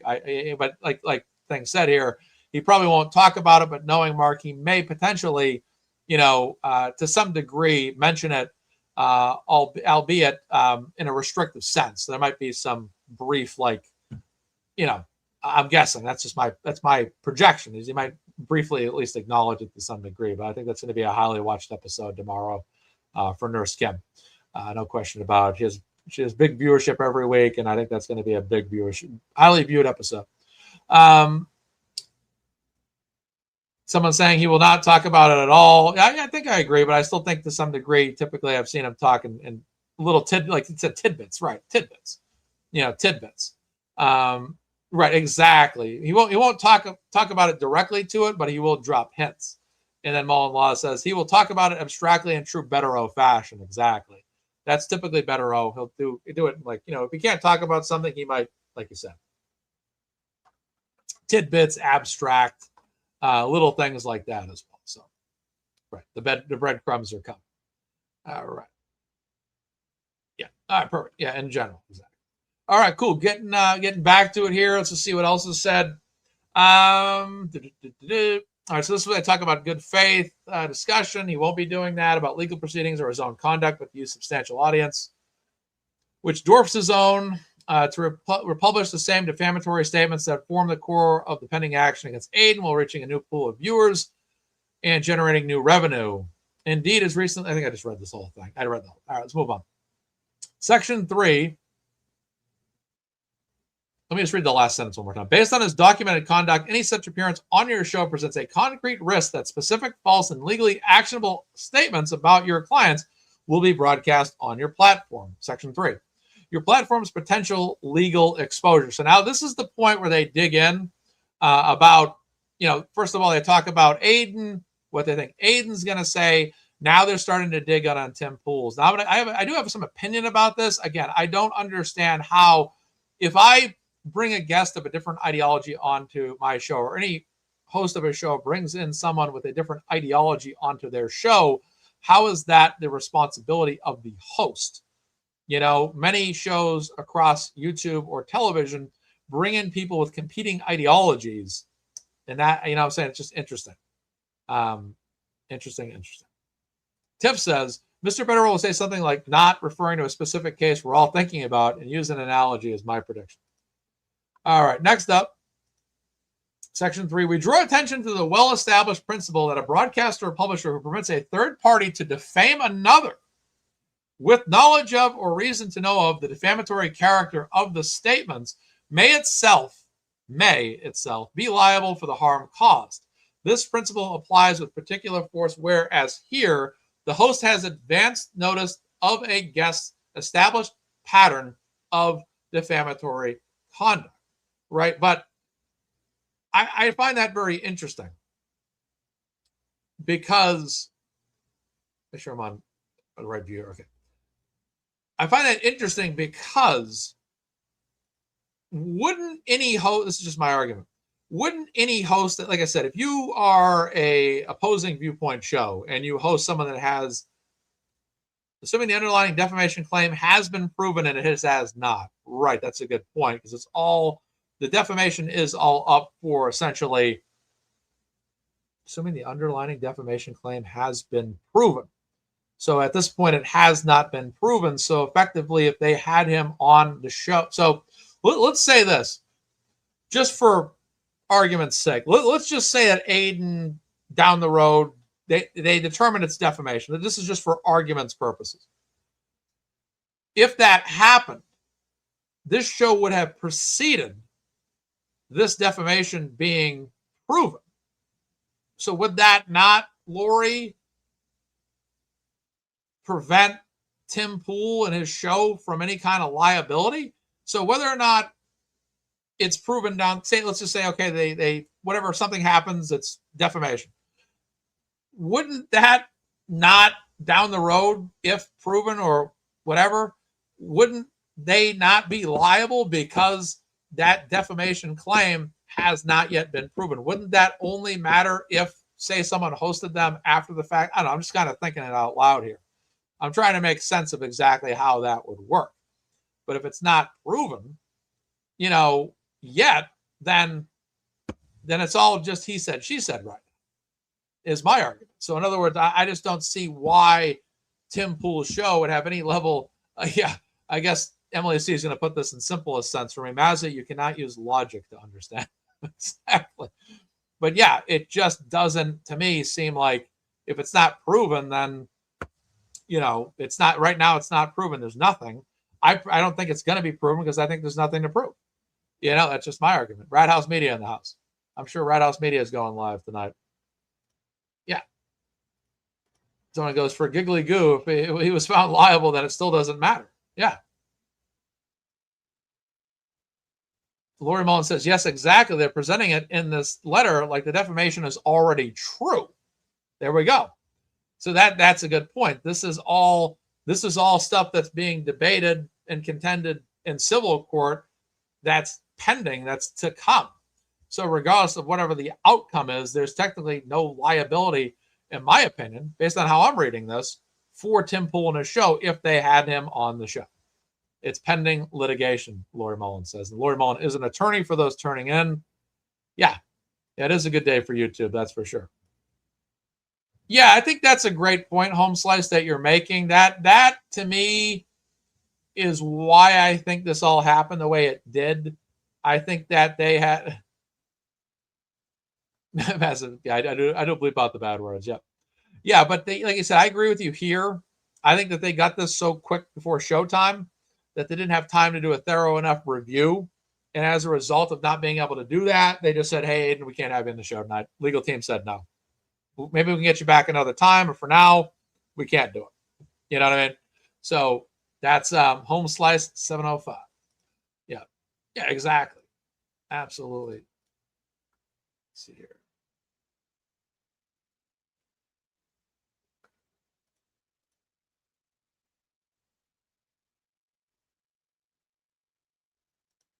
Bab says, did you see that Melanie said that Turtleboy can sue the lawyers? They will no longer be able to be their lawyers if he does that. Yes, I have. I did not hear about that through Melanie, but I did hear about it through other Twitter videos as well. I did end up hearing that information. This is what makes it problematic for the House defendants, right? Well, that's what I mean. If they end up putting up their attorney like this, then Aiden and his attorneys then go after their attorney. That then compromises this attorney. So again, it's a situation that, you know, it really falls on their attorney because their attorney, if that scenario would play out, then that attorney would have, you know, basically made a bad move for his clients, right? It would be bad representation. So let's take a look back at this here. And add this to stage, go back. There we go. All right, so that's section 3. Let me just go over this one more time.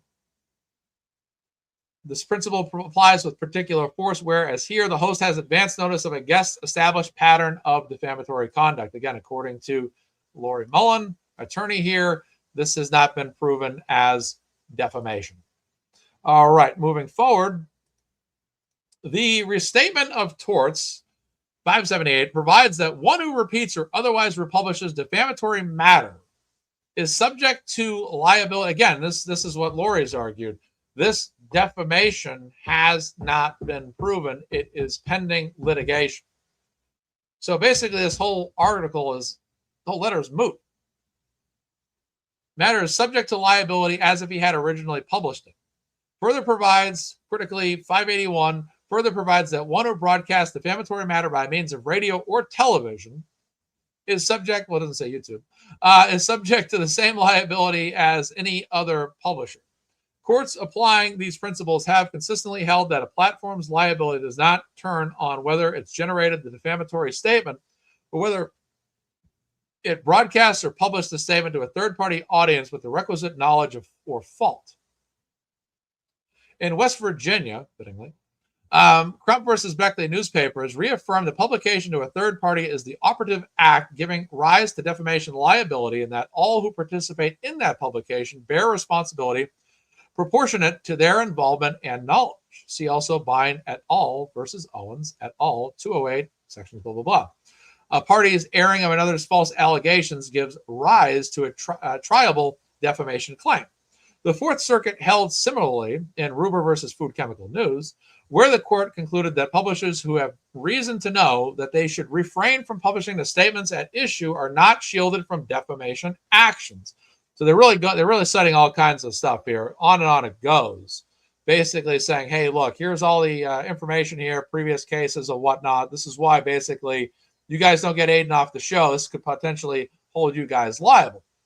We acknowledge that platforms hosting live or real-time program have invoked certain defenses in this area of law, but those defenses are grounded in the absence of advance notice and the impossibility of meaningful editorial review.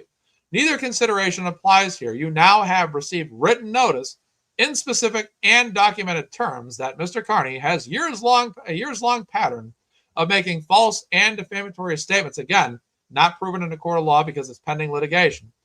Defamatory statements about identifiable private individuals, that those statements are the subject of active civil litigation, and that his apparent purpose in seeking your platform is to republish those statements to a wider audience. That notice is this letter. We urge you to consult with your counsel before making any decisions about Mr. Carney's appearance. Wow. So basically, Tim Pool and Timcast IRL are doomed.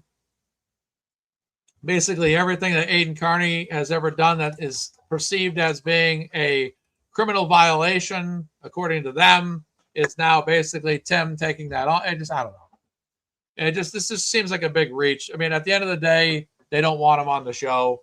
But at the end of the day, my attitude is First Amendment country. You can go on a show, state your own opinions.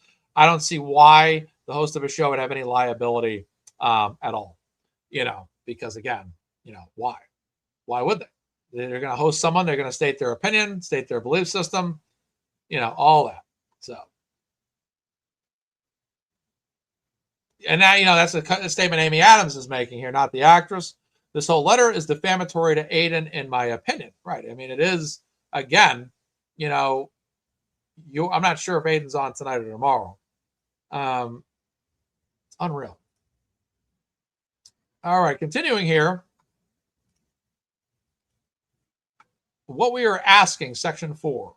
We ask that you, 1, review the enclosed complaint in full so that you understand the scope and specificity of the claims pending against Mr. Carney, and consult with counsel regarding your personal and your company's potential exposure as a republisher. Listen to this now. Your company's potential exposure as a republisher of defamatory content under applicable law. We hope that after taking these steps, you conclude that hosting Mr. Carney is neither in your interest nor in the public interest. So basically, there's all kinds of things that can happen to Tim Pool and his show as a result of this, which I think is never going to see the light of day. Yes, hit that like button. Thank you so much. Appreciate that. All right. Now, those people that probably haven't hit the like button are probably anti-Karen Reed people. I hope you guys are doing well today. Not really. I don't really wish bad things upon anybody, but, there's always going to be hate watchers out there. That's the way it is. I was watching a show I'm not a fan of yesterday myself.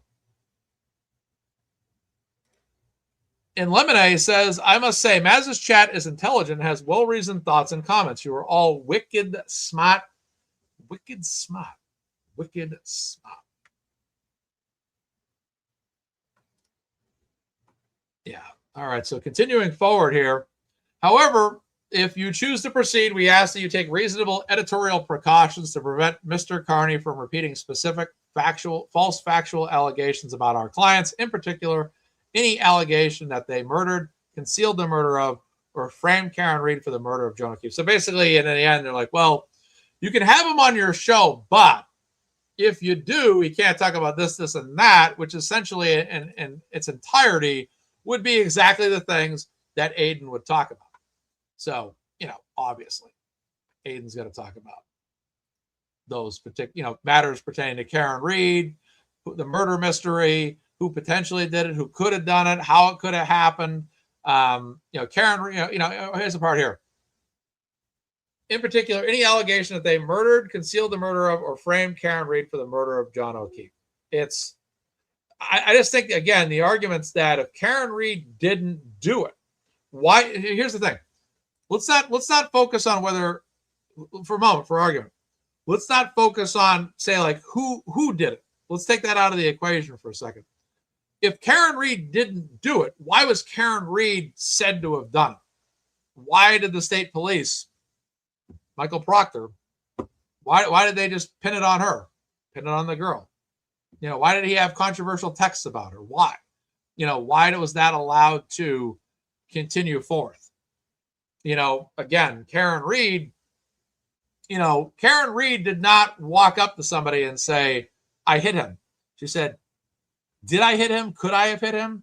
What happened here? I don't know what happened. I wasn't here. I left. I saw him go in the house. Now they're saying his body's on the lawn. What the hell happened? Did I hit him? I don't know. It's again, everybody, it's like I said, I get back to the JFK assassination. It's up to you what you think. Do you think that Lee Harvey Oswald acted alone?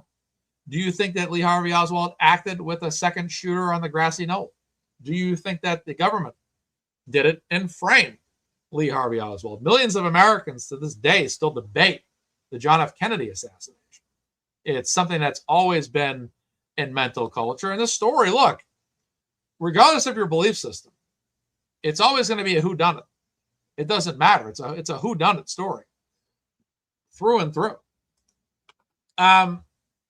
Next up here, our clients have endured years of harassment, threats, and reputational destruction because they did what every citizen is asked to do. They came forward, told the truth, and cooperated with law enforcement.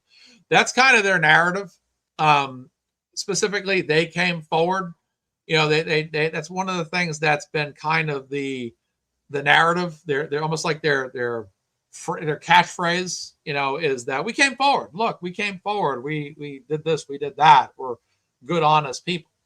But the problem is for everyone out there that's free Karen Read, there's sufficient evidence that says Karen Read did not do it.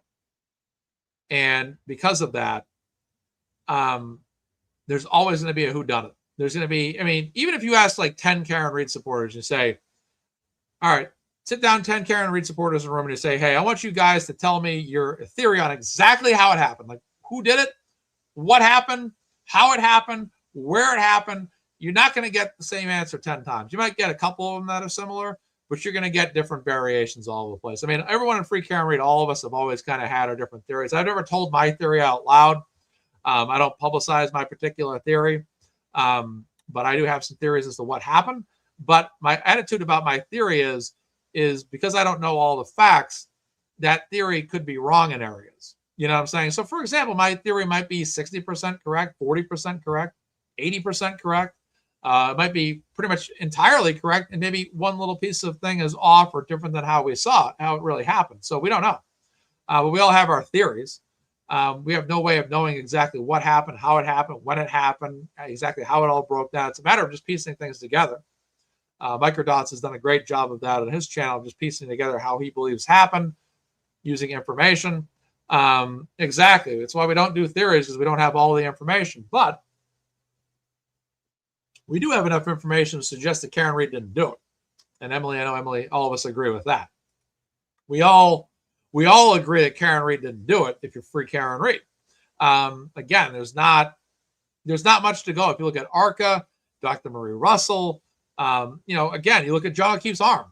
It clearly shows that there are dog bites on there. It's not taillight. I mean, look, don't blow smoke up my ass. It's not taillight shattering that caused puncture wounds and pattern puncture wounds. That's clearly a dog attack. That cannot be refuted. If it's a dog attack, and John O'Keefe has a dog attack wounds on his arms, then Karen Read did not hit him with a vehicle, because that's the Commonwealth narrative. The Commonwealth said Karen Read backed her vehicle into John O'Keefe and killed him. Yet his arm clearly shows dog scratches and bite marks. And if it wasn't, and let me put it this way, maybe a wolf showed up and not Dr. Wolf. Maybe a wolf happened to be in the area that night for all we know. I'm not being serious about this, but I'm saying if it wasn't a dog that lived in a nearby house, then maybe some wolf was passing through the area in the middle of the night in Canton that nobody saw and went undetected and didn't appear on a single ring camera or security camera in anybody's house in the town of Canton that night, happened to show up the second John O'Keefe got out of the car, and when he was walking out of the house, this wolf blitzed him and killed him in the front yard. But yet there's no information or evidence to show that happened. Because that would be, because if it's an animal attack, it's not a taillight, it's not a vehicle, and that inherently acquits Karen Read, which she was acquitted. So either a dog or like a coyote, someone said a wolf, a coyote, something showed up and just happened to maul his ass as he got out of the vehicle. It just happened instantaneous. And nobody's security cameras that night picked it up. That's let me put it this way. If it's not Karen Read and it's not anybody in a nearby house, then how the hell did John O'Keefe end up there? Because I'll tell you, it wasn't a plow driver or something that hit him, because he has pattern wounds on his arm. I mean, yeah, was he mauled by a bear? I mean, that would be that's kind of the central argument of most Karen Reed people, if not all, is if it's not Karen Reed who did it, and if it's not anybody else, any other human being on the planet that caused this, then it would have to have been an animal. And it had to have been an animal that attacked him when he got out of that vehicle. That is the only plausible theory that I could possibly make. If someone were to say to me, hey, Mark, it wasn't Karen, it wasn't anybody else, but he just ended up on the ground with animal wounds on his arm. That is the only possible unless Bigfoot showed up, that is the only possible option I could possibly consider. That's it.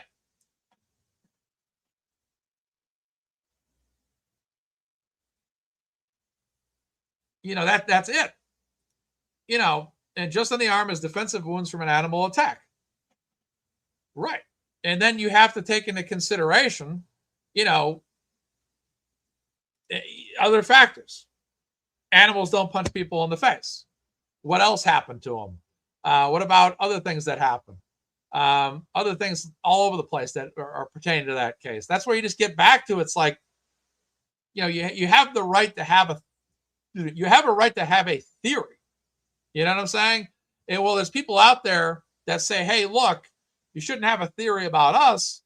There's people out there that are still saying, if not any individuals, then what direction can we go to suggest that, okay, Karen didn't do it, if anybody in any neighboring house didn't do it, then what the hell happened? So it's just, again, it's a lot of stuff here. A lot of stuff. But again, people have the right to theorize. Our clients have endured years of harassment, all that.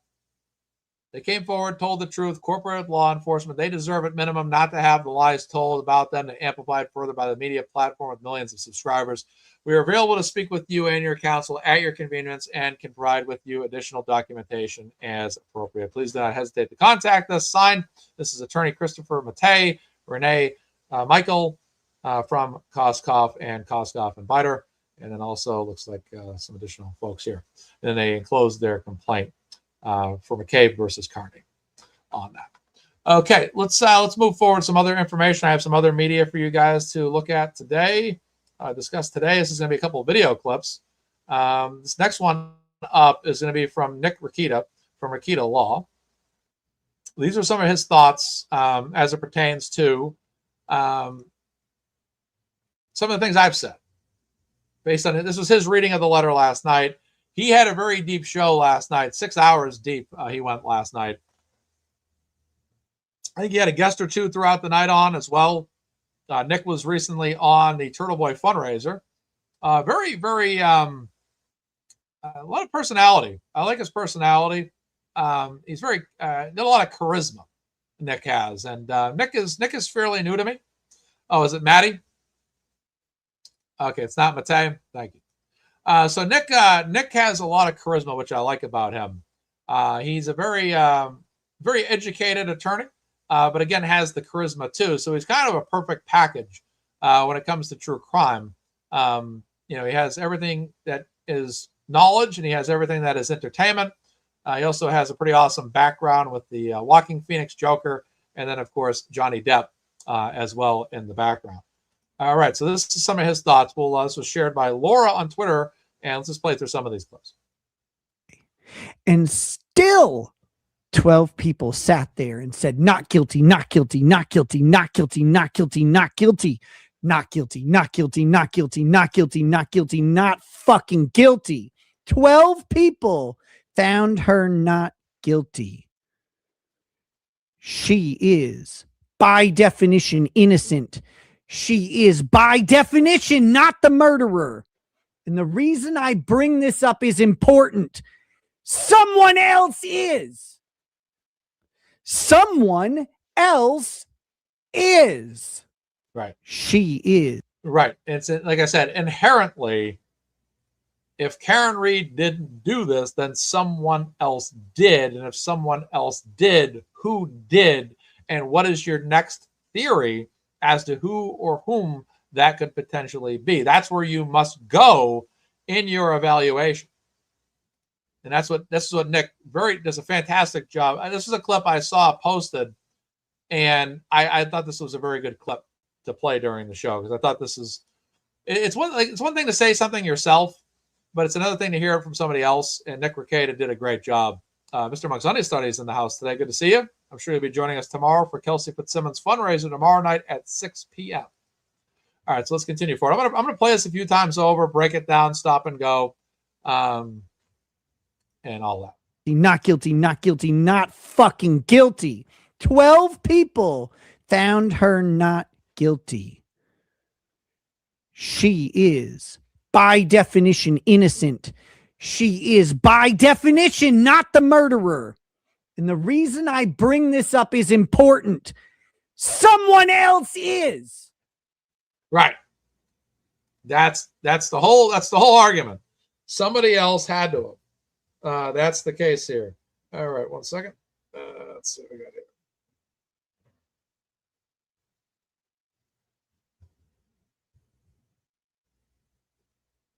Rami sends a $100 super chat, and she says, thanks for all you do, Mazza. Thank you, Rami. Appreciate that super chat. That's my Cash App, not a super chat. I always say super chat all the time by mistake, because I'm always reading super chats on the show. But Rami says $100 for all you do, Mazza, from Rami. Thank you so much, Rami. Appreciate that. Hope you'll be tuning in tomorrow for the Kelsey fundraiser, as you always do. Hope to see you there. This give me a way to acknowledge this here. I usually have to acknowledge it. Thank you. Maybe here. There we go. There we go.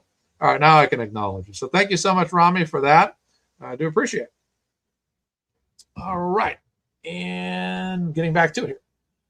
All right. Thank you so much. I'll see if Rami is in the chat here still. Sometimes people come and go throughout the show. It's all right. No big deal. Hey, Rami, you are awesome. Absolutely. Thank you, Rami. Yeah. Awesome. Good stuff. Good stuff. Appreciate that from you, Rami. All right. Getting back to it here. The theory of Nick Rekieta. Someone else is. Someone else is. Or someone's else is. And it is not only reasonable, but it is to be goddamn expected that we would want to know who that someone or those someones is or are. Right. And that gets me back. We're using the John F. Kennedy assassination as an example, right? It's the same thing with the John F. Kennedy assassination. I spent a lot of time, especially as a kid, teenager in the 90s, and every couple of years I'll jump back into it. But that's what you'll do. You say, well, what happened? Did Lee Harvey Oswald act alone? Was he in cahoots with the second gunman, perhaps in the grassy knoll? Was it neither him at all involved? And was it just a CIA job because they wanted to go to Vietnam? There's all kinds of theories out there. And no matter how much in your head, when you look at the John F. Kennedy assassination, you believe your theory is correct, you're always sitting there looking for the next reason to believe that it's correct, or also looking for the next piece of information to see if there's any inaccuracies in your theory, and if there's any pieces of information that you are missing. And there's a situation with the John F. Kennedy assassination where there was a manhole cover. And if you go in that if you watch The Men Who Killed Kennedy on the History Channel, if you pop open that manhole cover, you see it, a body can fit in there comfortably, pop a rifle up, and could have shot the President of the United States, John F. Kennedy, with relative ease without having to exit that manhole cover, because that manhole path went about a half mile down the road where a car could have been waiting, and someone could have exited that and got in a car and just drove off. So again, there's always a lot of stuff that's happening. There's always more than meets the eye. And people inherently, if they conclude, well, I don't think Lee Harvey Oswald shot John F. Kennedy. Well, if you don't, who did? Who was involved? Was it one shooter? Was it two? Was there someone in the book depository building? Was there someone in the grassy knoll behind the fence? Was there somebody in a manhole underneath the manhole cover from the ground? Back and to the left, up and back to the left, right? It's constantly going to be something that people are going to look at, review, debate, discuss. And again, you have people out there who want to look at Karen Reed. They think she did. That's the way it's always going to be.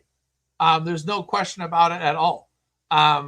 That's it. Emily C says, I made up my mind that Karen was innocent from watching the trial before I'd ever seen or read Turtleboy, so their theory that he brainwashed us all is flawed. Exactly. So I feel the same way.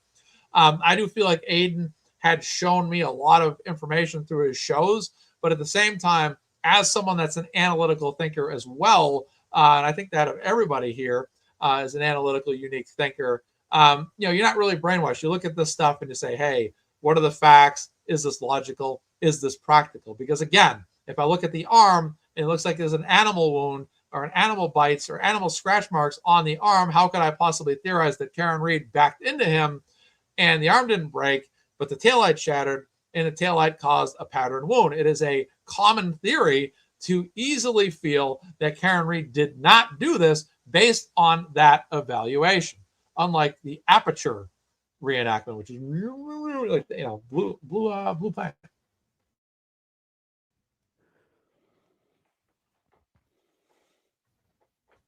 We are allowed to, or I just got to play this back. someone's else is. And it is not only reasonable, but it is to be goddamn expected that we would want to know who that someone or those someones is or are.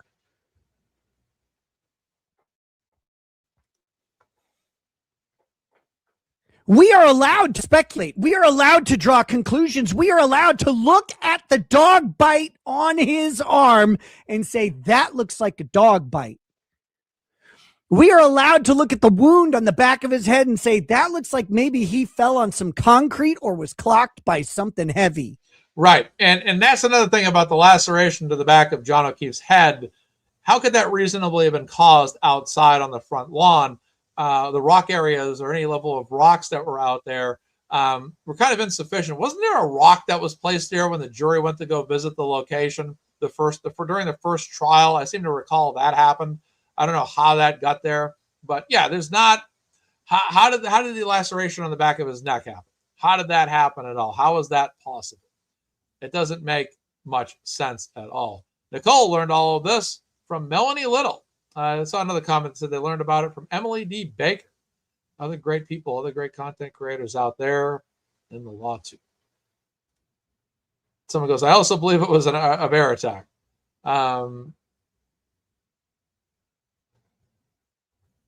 Thank you so much, Caroline. Do appreciate it. Yeah, it was okay. It was trial 2. It was trial 2. Okay. I sometimes confuse the trials now, but with time, they're all going to mesh together more and more. It was the second trial. There was a random rock placed there. Yeah, I remember that. That was bizarre. How did that end up happening? How was that even allowed? You know what I'm saying? Unbelievable. It was not an organic look at that location at the time. If you want wild speculation, listen to Trooper Paul. Yeah. Unbelievable. Craziness. All right, back to it. Yeah, during the jury view, exactly. We are allowed to look at the wound on the back of his head and say, that looks like maybe he fell on some concrete or was clocked by something heavy. We are allowed to say that it's really fucking weird that none of the cops involved in a murder scene were investigated, that their houses weren't searched, that their camera. Right. That was also, this was on Fervent earlier as well.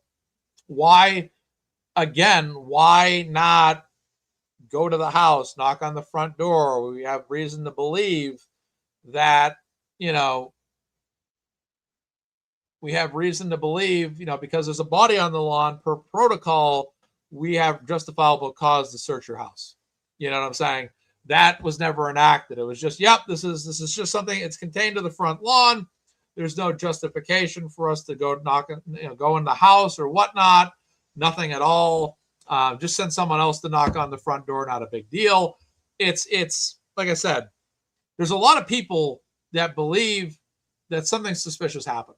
And it's not like, it's like I always say, if you believe something controversial happened, you need to have more than one thing to really back up that, because just feeling like, oh, maybe this one little thing happened, that kind of proves that Karen's innocent. It's like, no, I mean, it's really not one thing. You need a couple, at least 2 or 3 things. And with Karen, it's probably about 20 or 30 things. that you can possibly come up to prove her innocence. There's 20 to 30 things at least. There's no question about that at all. And that's just the bottom line. There's no question. Me and Microdots were not friends before Karen Reed. Me and Microdots were friends. Me and him both started to admire each other's work. And would start to just chat on the side here and there. And then he had just reached out to me about streaming, basically, because I had streamed before. I had taken a major break in September 2023. And then sometime around February, I think, or March 2024. March 2024, he had messaged me saying, "Hey man, you should start doing a show." I said, "Yeah, you're right. I should get out there and talk about some of this stuff," because I've been calling into a few shows. I had also made a few appearances on some shows as a guest. And then there was kind of a call for, people like Microdots and other people were kind of saying, like, Mazza needs to do his own show. I'm like, well, I used to already do my own show. Maybe I'll do it. So that's how it kind of all came to play here. But yeah, we became friends during it. That's for sure. So then I ended up kind of moving into a more of a focus on Kelsey Fitzsimmons.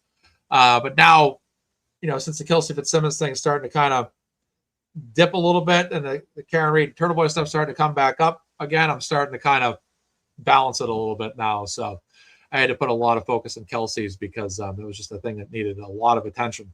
I was happy to help her out. We got a fundraiser for her tomorrow too at 6 p.m. A couple of guests coming on, including the Glare, Mullen Law, Lauren Katie, Britt Happens, KY Maverick, maybe some other people as well joining the program. So we'll see. It was just a logo for a long time. Exactly, Jess, 100%.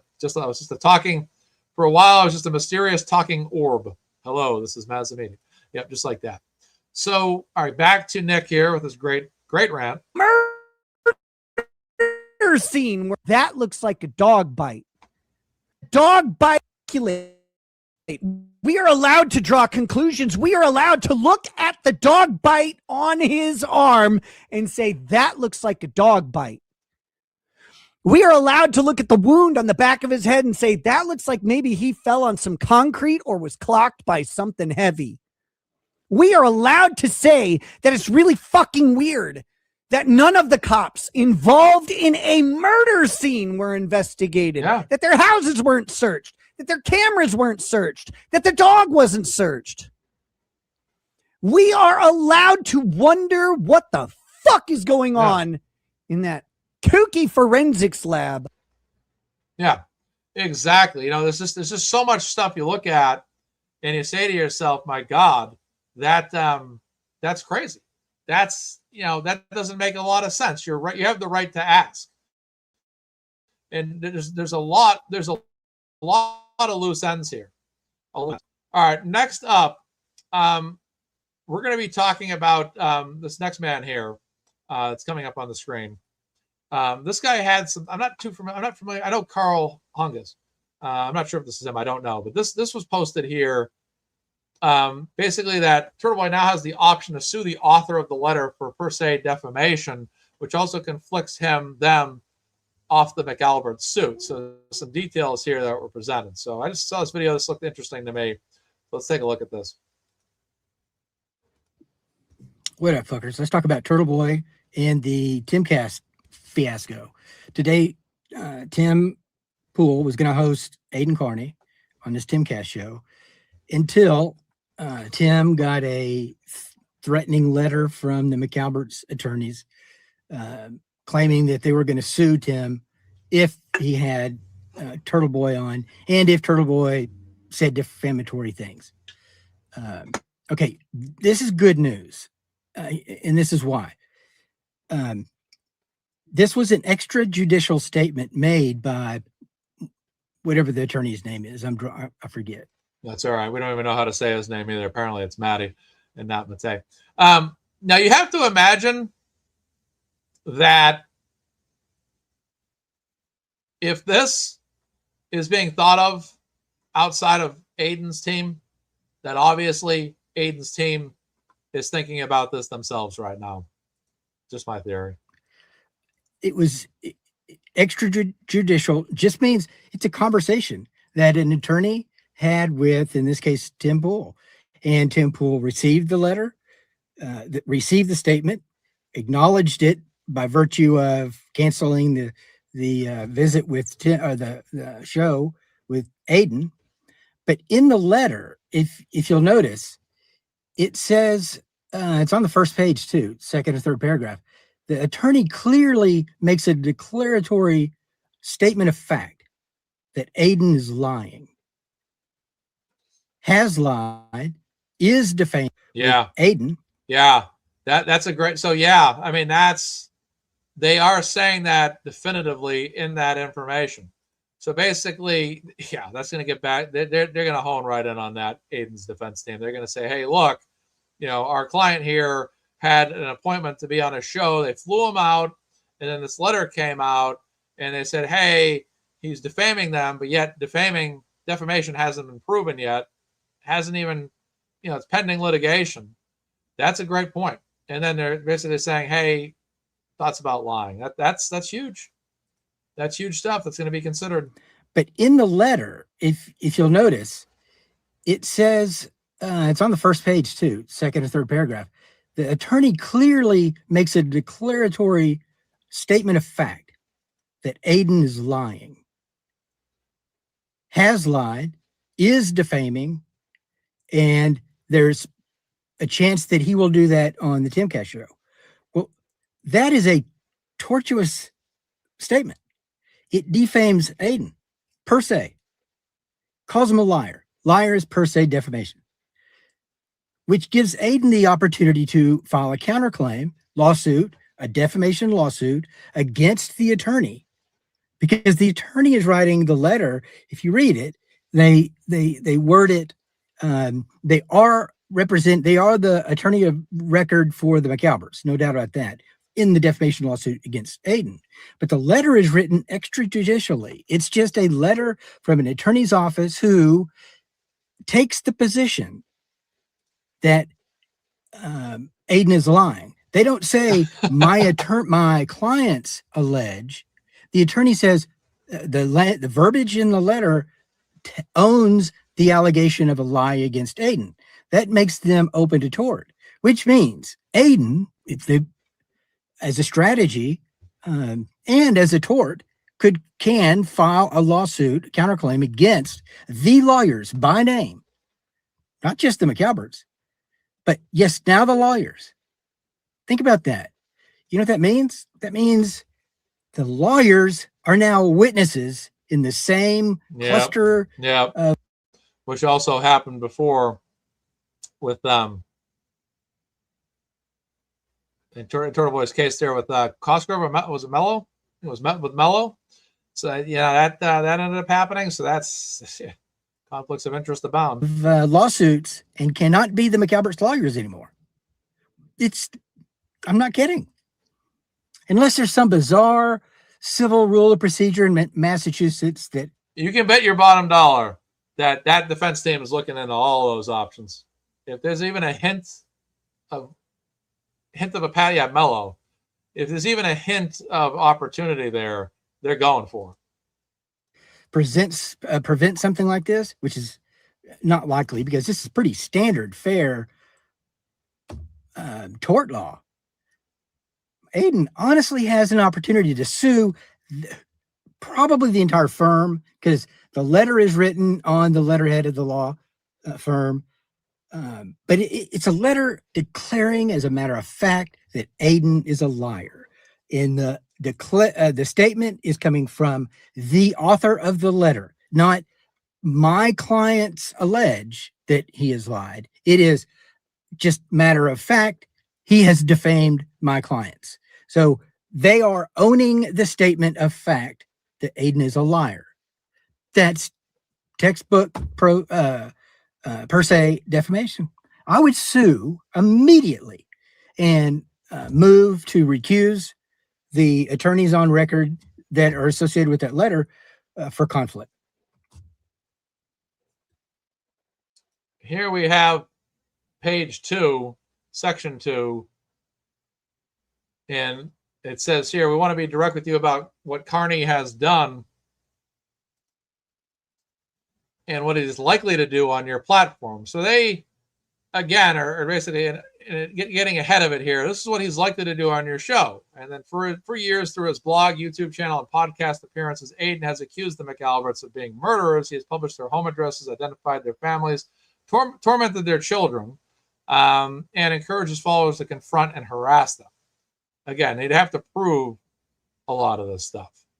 He encourages followers. They have to prove all this. He has done so while monetizing, blah, blah, blah, blah, blah, blah. Building a business model that depends on the perpetration of false accusations against private citizens. So right there, they're saying Aiden Carney has made false accusations declaratively. So that's stuff I'm sure it's going to be looked into and analyzed.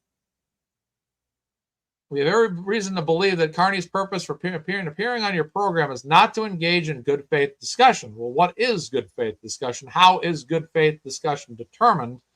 What is or is not good faith discussion, right? About the legal proceedings.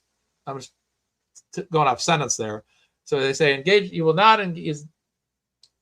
I'm going to go back. His purpose in appearing on your program is not to engage in good faith discussion.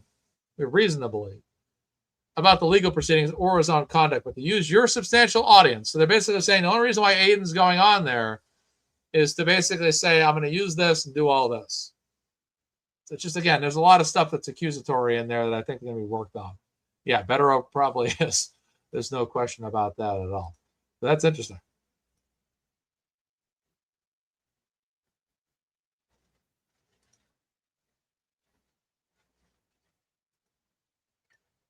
Just matter of fact, he has defamed my clients. So they are owning the statement of fact that Aiden is a liar.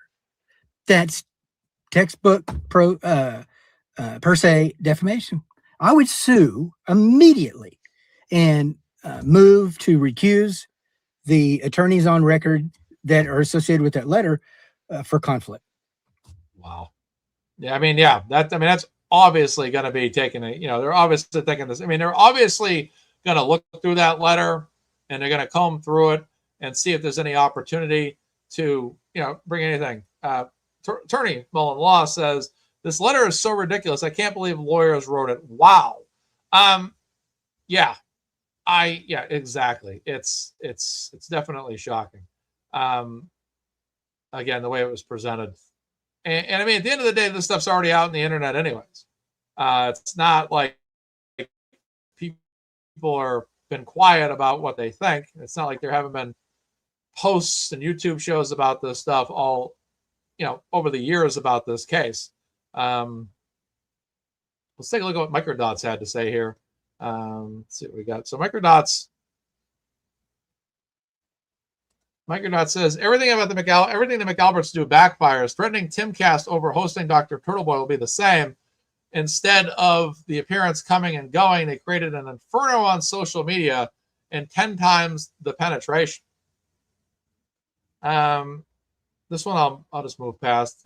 Obviously some thoughts there, but this is an interesting post by Kelly Steffi on Twitter. She says the same people who spent years insisting the public should blindly trust their version of events are now sending letters to media hosts warning them not to interview a journalist who questions that narrative.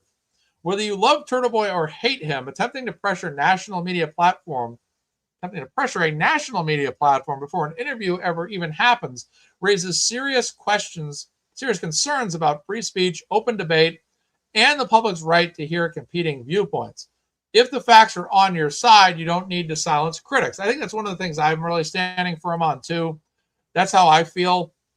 I'm just going to say this. If I felt like the facts were on my side, I wouldn't feel a need to do that personally. I'd be like, they can say whatever they want, don't matter. In the court of law, this whole thing's going to come out. I'm going to win the case. I know I have the truth on my side. But if why would you ever be afraid? And in fact, why wouldn't you just say, you know what, hell, you want to have Aiden on your show, go for it. Why don't you invite us on your show? We'll be there next week. Why don't you fly us out? We'll come on the show and we'll tell you what the truth is. If I was somebody, I would say this. If I was somebody who felt the truth was on my side and I was undeniably correct and quote unquote Aiden Carney was undeniably wrong or unquestionably wrong, I wouldn't even bother sending a letter like this. I would actually just write to Tim Pool and say, hey, invite me on your show next week, because I'm going to give you my side of the story, and we'll tell you all about it next week, right? Because again, if you feel like the truth's on your side, you're just gonna be like, hey, have me on your show. Let's let your audience decide, because I'm gonna come on your show next. You invite me. You're gonna invite him. You invite me too next week. 2 separate shows, right? This is more like, hey, I don't want him to go on, tell his side of the story, drive his narrative home, but at the same time, again, exactly. It's just, again, I would feel it if I had the truth on my side, and if I was in their set of circumstances and I felt I had the truth on my side, I would just be like, hey, have me on your show. We'll talk about it. Not a problem at all. But in this case, this is more like hey, Turtleboy's bad. Turtleboy's going to say all these horrible things. And it's to the point where Tim Pool and all his people on his panel there were mocking this letter. They were making fun of it, like, oh, geez, whatever you do, don't click on Turtleboy's Twitter page because Turtleboy is bad, okay? Tim has made comments, Rocky Bowling. We'll play the video at the beginning of the show. I might play it again in a little bit, though. I might play it again. But they're now ridiculing this letter. They're now ridiculing it themselves. Like, this is like, what the hell? You know what I mean? Honestly. It's incredible. I just, like I said, it just seems like it's got to stop Aiden, can't let him catch fire. Because, again, if Aiden is so wrong and you're so correct, wouldn't you, pathetically just be like, hell, I'll go on your show next week and say whatever, but there's none of that at all. So I'm going to play this again. I played this earlier, but I'll play it once more because it's been asked about. Let's get this played up. Here we are. Actually, maybe I can just pull up the old tweet here. As to why we don't have it. And so I can just read for you the exact statement. And it is this: canceled. This morning, my lawyers received notice pertaining to Dr. Turtleboy and risk of legal exposure if we host him. The notice is attached. Under advisement of counsel, we will not host him on Timcast IRL and must advise, do not follow Dr. Turtleboy on X. Do not read or listen to what he is saying. Do not pursue his website. This is Aiden Kearney. We were informed that he has put out defamatory statements for which he is facing legal action. The letter is available on X. We were threatened that we have a great risk of legal exposure. I spoke with my legal counsel. They said essentially we cannot have him on the show. Guys, there's a lot of people who are upset saying, why would you do this? We have lawyers for a reason. And, they said we can't have him on the show because of apparently what is in this letter. You can read the letter for yourself. So I will just stress one more time. As I understand it, the things that Aiden Kearney has said are dangerous and should not be heard by anyone. So do not follow him or read what he is saying. That is just when you listen, they're mocking the hell out of us. It's obvious that, this is why I haven't said anything negative about Tim Pool. I believe him when he says his counsel just said, hell, look, we can't do this show tonight, all that. But it's just like the way they just turn around and start mocking this is hilarious to me. Like, oh, dude, you can't have him on the show. Turtleboy's bad. We can't come on a show and give his opinion because of reasons. It's just, they say Kearney instead of Carney. Yeah, exactly. Right. Yeah, exactly, Sherry. Great point here. Tim using the word threaten proves he knows this is BS. Exactly. There again, Aiden and Karen are always ready to come out and talk about this stuff. Karen was going to the media as early as anybody to talk about her case for sure. So, it's just insane that this letter would come out. And like it was said earlier, we saw it in that video. Someone else said it as well. Where is it? I want to pull it. Let's see what I got here. This right here. Made of Questions wrote, I'm not a lawyer. I love the law. I know more than the average Joe Schmo. But as a non-lawyer, even I saw the per se defamation in that letter. They risked suit just to try to stop him, which was just dumb. That's Made of Questions statement. He felt like this is just, why would you put your attorney at stake? And again, that goes back on their attorney. Why would you make that move? You know what I'm saying? It's why? That's it. Yeah, don't make up your mind for yourself on who the bad guys are in the situation. No. You just don't listen to it. It's information you should not hear. It's things you should not hear. Don't listen to it. I will not be involved. This guy, Tim, always being, First Amendment proponent. I'm fairly new to him, but I got the gist of his broadcast, fairly quickly here. This guy being a big proponent, I'm guessing, of the First Amendment is just, totally, he's basically a student in the classroom mocking his teacher at this point because his teacher's being ridiculous. That's basically what's happened here. In all honesty, Jordan Breezy, good to see you. She says hi, Mazza and chat. In whatever this is, so I will just listen to it. It's information you should not hear. It's things you should not hear. Don't listen to it. I will not be involved in whatever this is, so I will just tell you, just don't read, don't follow, don't do any of that stuff. I'm glad I have nothing to do with Aiden Kearney. What? Yeah. I was just being subversive. Okay, correct. Okay, okay, you said that in such a. I don't know. I haven't followed his work. I immediately made sure not to check out his website. I certainly made sure not to check his Twitter or read anything. Zero. It's like I was really careful about what I did today. I didn't mention the name Aiden Carney. I didn't look at his Twitter. I didn't go on his YouTube. I didn't wear green today. I checked my closet specifically to make sure that not only the boogeyman was not there, but not Chuck Norris. Hopefully Chuck Norris was there, but hopefully not Aiden Carney, because I didn't want to have any ties to Aiden Carney at all before we did this show on Timcast today, just to be safe. That's funny. But it's free speech. It's free speech. It's opinion. It's opinion. Like Aiden's opinion is that Karen Reed didn't do it and other people did. That's an opinion. And like Attorney Lori Mullins said earlier, this is all pending defamation. This is all pending litigation.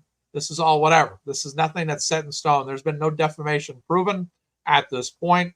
To me, I'm guessing that once Tim's attorneys comb through this and probably pick up the phone and call if they must, that attorney, Maddie, they might just say, hey, look, like, what do you really have to go off of here? We're gonna fly Aiden back out in 2 weeks. All right. And Aiden, like I said, Aiden seemed very optimistic, and his Aiden seemed very optimistic about them having him back. So that could be, maybe there was some conversation held, behind the scenes here, and they said, hey, look, we're just going to get this all worked out. A league team's going to work this out. We're going to review it, check into it. It sucks to have to, from a public-facing perspective, it's tough to have to tell the public, hey, we're canceling it on Aiden Carney. It's tough to have you fly out to West Virginia, then fly back so quickly. But, our legal team's going to look over all of this, comb through it, probably speak to their attorney, go through all of it, and then we're just going to get this all done. We'll get you back out here in a couple of weeks. That's what I'm guessing. That's what I'm guessing probably happened. But yeah, that was, it's just funny to see these guys just openly mocking this whole thing. Is absolutely preposterous.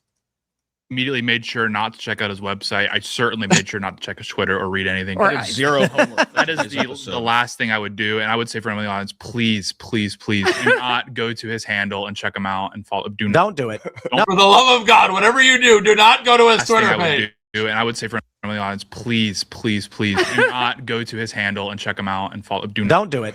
No, because he's dangerous. Don't do it. No, Dangerous.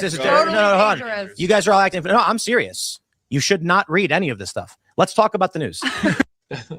Today, in other news. All right, back to this. All right, so Kelly, back to this here. Kelly went on to write. Let's see if we're here. We should be good. All right, Kelly went on to write in her tweet here. If the facts are on your side, you don't need to silence critics. You don't need to warn broadcasters. You don't need to discourage interviews. You make your case and let the audience decide. Isn't that what Karen Reed did? Isn't that what Karen Reed did when she went on when she did a couple of documentaries and did a couple of interviews? Didn't Karen Reed say, here is my story, here is my case, here is what I believe, here is my truth? Isn't that what Karen Reed did? When Turtleboy goes on his shows, isn't that what he does? He just comes out and says, this is what I believe, this is what I think, these are my theories, based on what I see, this is what I conclude, right? Isn't that not what always happens? There's no need for Karen to ever say, oh my God, the McAlberts right after the second trial are going to do an interview with a local media company, or Paul O'Keefe is going to do an interview with WBZ's Christina Rex after the first trial. Oh my God, cease and desist, or whatever. They're not Karen is not afraid of that. I don't believe she'd do that. I don't believe Aiden would do it. That's just where I stand. But I don't believe I could see Aiden and Karen ever making this kind of move. I would just see Karen and Aiden constantly speaking for themselves, their perspective, what they believe, how they believe this happened, and letting the chips fall where they may. So I believe in Kelly's comment here is very strong and is very sufficient based on that statement. If the facts are on your side, you don't need to silence critics. You don't need to warn broadcasters. You don't need to discourage interviews. You make your case and let the audience decide. At the end of the day, the public is going to have an opinion. This story, just like any story, like the John F. Kennedy assassination, just like any other true crime story, is always going to have an audience. It's always going to have people talking about it. It's going to be talked about for years to come. Sandra Birchmore, other cases that have happened in Massachusetts. Those stories are always going to be discussed. They're always going to be talked about because essentially, well, people involved are all private citizens on both sides. Essentially, this has become a public-facing story. Every single person, all of us that have followed this, have seen all of the people become essentially public figures, from the police to Dr. Mary Russell to ARCA. All of those people, in a sense, have become public-facing in the sense that the public now recognizes them, hears them, sees them, has an opinion of them, no different than when you listen to the O.J. Simpson trial 30 years ago. You know, everybody had an opinion of O.J. Simpson and other people that were witnesses. Because that's what happens when these cases get popularized. People develop theories. Did O.J. do it? O.J. did it, or O.J. did not do it, right? That's what ends up being decided by the public. Because what happens is a story like this is not something that can be held down. It cannot be submerged. It is something that is going to be public-facing, that is now a part of a public narrative, and it's now in the court of public opinion. And it's always been in the court of public opinion. People are going to watch these documentaries on HBO Max, whether it's on local news stations, ABC, 2020, whatever. They're going to watch and they're going to hear their opinions. And they're going to be people that are guests that are going to tell you Karen did it. They're going to be people that are guests that are going to tell you that Karen did it. And people that are the biggest names in this are always, to some degree, going to be subject matter by people that do documentaries, by people that talk about this case online, and that is for or against any person involved, right? So it doesn't matter if it's the cops, it doesn't matter if it's the experts. People are going to say Arca versus Aperture. There are people like myself that believe in Arca, but not Aperture. There are people out there, if you can believe it, that believe in Blue Man Group Aperture and don't believe in Arca, right? There's always going to be theories out there. There's always going to be people of belief systems, because this is a very large case and it's only going to grow. And here's the thing about Tim Pool is, even if he doesn't have Aiden on his show now, like they said, the Streisand effect, what's to stop Tim Pool now from going on his program and start talking about this case, start digging into this case, doing what Emily D. Baker does, doing what Nick Rakita does, doing what Brother Counsel does, or any other program out there, and start talking about this case and having a discussion saying, hey, we had an interesting thing happen recently. We got a letter telling us we couldn't have Aiden Carney on. We had to cancel on this guy. Yeah, we actually flew this guy in from Massachusetts into West Virginia. We had to send his ass packing because we got this legal letter that told us he can't come on the show, because if we have him on the show, we may face some liability. So we had to tell him to get the stepping, right? That network, those guys that you just saw in that video, Tim Pool and his whole group, they have an attitude. They have a chip on their shoulder in that video. You listen to the level of sarcasm in that video. They now have a chip on their shoulder because they're pissed off. Because you want to know why? Because those guys want to do a show the way they want to do a show. They want to talk about the subject matter that they want to talk about. They want to have the guests on and talk to the guests however they wish. Debate them how they wish. Talk with them, agree with them, disagree with them, ask questions, have a talk, dig deeper, understand better. They want to do all of these things when they have their guest on. And they're pissed off because they spent money. I'm guessing they flew Aiden out. I'm guessing they paid for his flight. I'm guessing they paid for his hotel. I'm guessing they paid for his travel expenses. I'm guessing they probably gave him some kind of compensation or voucher for food. All right. This cost them money. This cost them money, this trip. And now all of a sudden, the day of the show, the morning of the show, they're upending Aiden, the lawyer here that sent this letter, is upending Aiden's ability to appear on the show. But at the same time, this is also crossing Tim Pool and his team and the people that work hard to schedule a show. So now they're a little pissed off too. Not only is Aiden upset, but they're a little pissed off too because they can't have a show now. They got to listen to public opinion now because all of us are upset. Like, hey, you guys should have had Turtleboy on because. But like they're saying, our legal team wouldn't let us do it. So it creates a tough situation for them as well. You know what I'm saying? So it's not, like I said, they're not going to come on and be like, yeah, we canceled Aiden. You know, we didn't want anything to do with this. Get him out of here. You know, their attitude's like, man, like we really had to do that. You know, like it's just, it's frustrating to them as well because it's not only affecting Aiden's ability to appear on a show, it's affecting a show's ability to have a guest on that they were prepared for. And it obviously paid some money to have him, you know, Aiden come out that way. You know, I'm sure it cost them a pretty penny.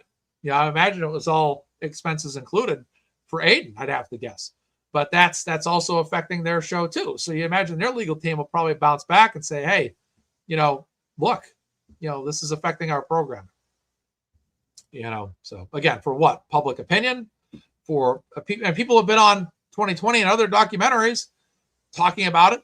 You know, answering questions, giving their theories. There's been programs that tell stories from both sides, you know, and these are stories that have aired nationally. These are stories that you can go on HBO Max and watch a documentary series on and listen to different people's opinions. So again, at the end of the day, it's public opinion. Or maybe Aiden saw it as a great opportunity to increase his platform and paid all those things himself. That equals easily provable damage. That's a great point. So that's a great contrary point. So to my theory that potentially Aiden might have had all expenses paid by Tim Pool, we can also look at that from an opposing standpoint that Lori's presented and ask ourselves, could this have been something Aiden paid for? Did Aiden pay for his flight? Did Aiden pay for his travel? Did he pay for parking at the airport or for, you know, some kind of transport, vehicle transport? Did he pay for all his food on the flight? Did he pay for his hotel himself? Did he pay for all that himself? And as a result, has this now caused him damage? So Lori brings up a great contrary point or an alternative point to my theory. If it's all expenses paid, that affects Tim Pool and his team. If it was Aiden paying for everything himself, now this has cost them financial damage because he's basically wasted a trip. Basically got on a plane to go to a hotel in West Virginia somewhere. You know, absolutely. Aiden said, according to Made of Questions, Aiden said he paid for the Uber. They paid for everything else. So there's an answer to our question. Thank you so much. But yeah, I mean, there's a lot of money involved here. You know, this has an effect. But again, like I said, if you look at a lot of documentaries, there's a lot of these documentaries have opinions from both sides. There's people that will be interviewed that are close to the O'Keefe family.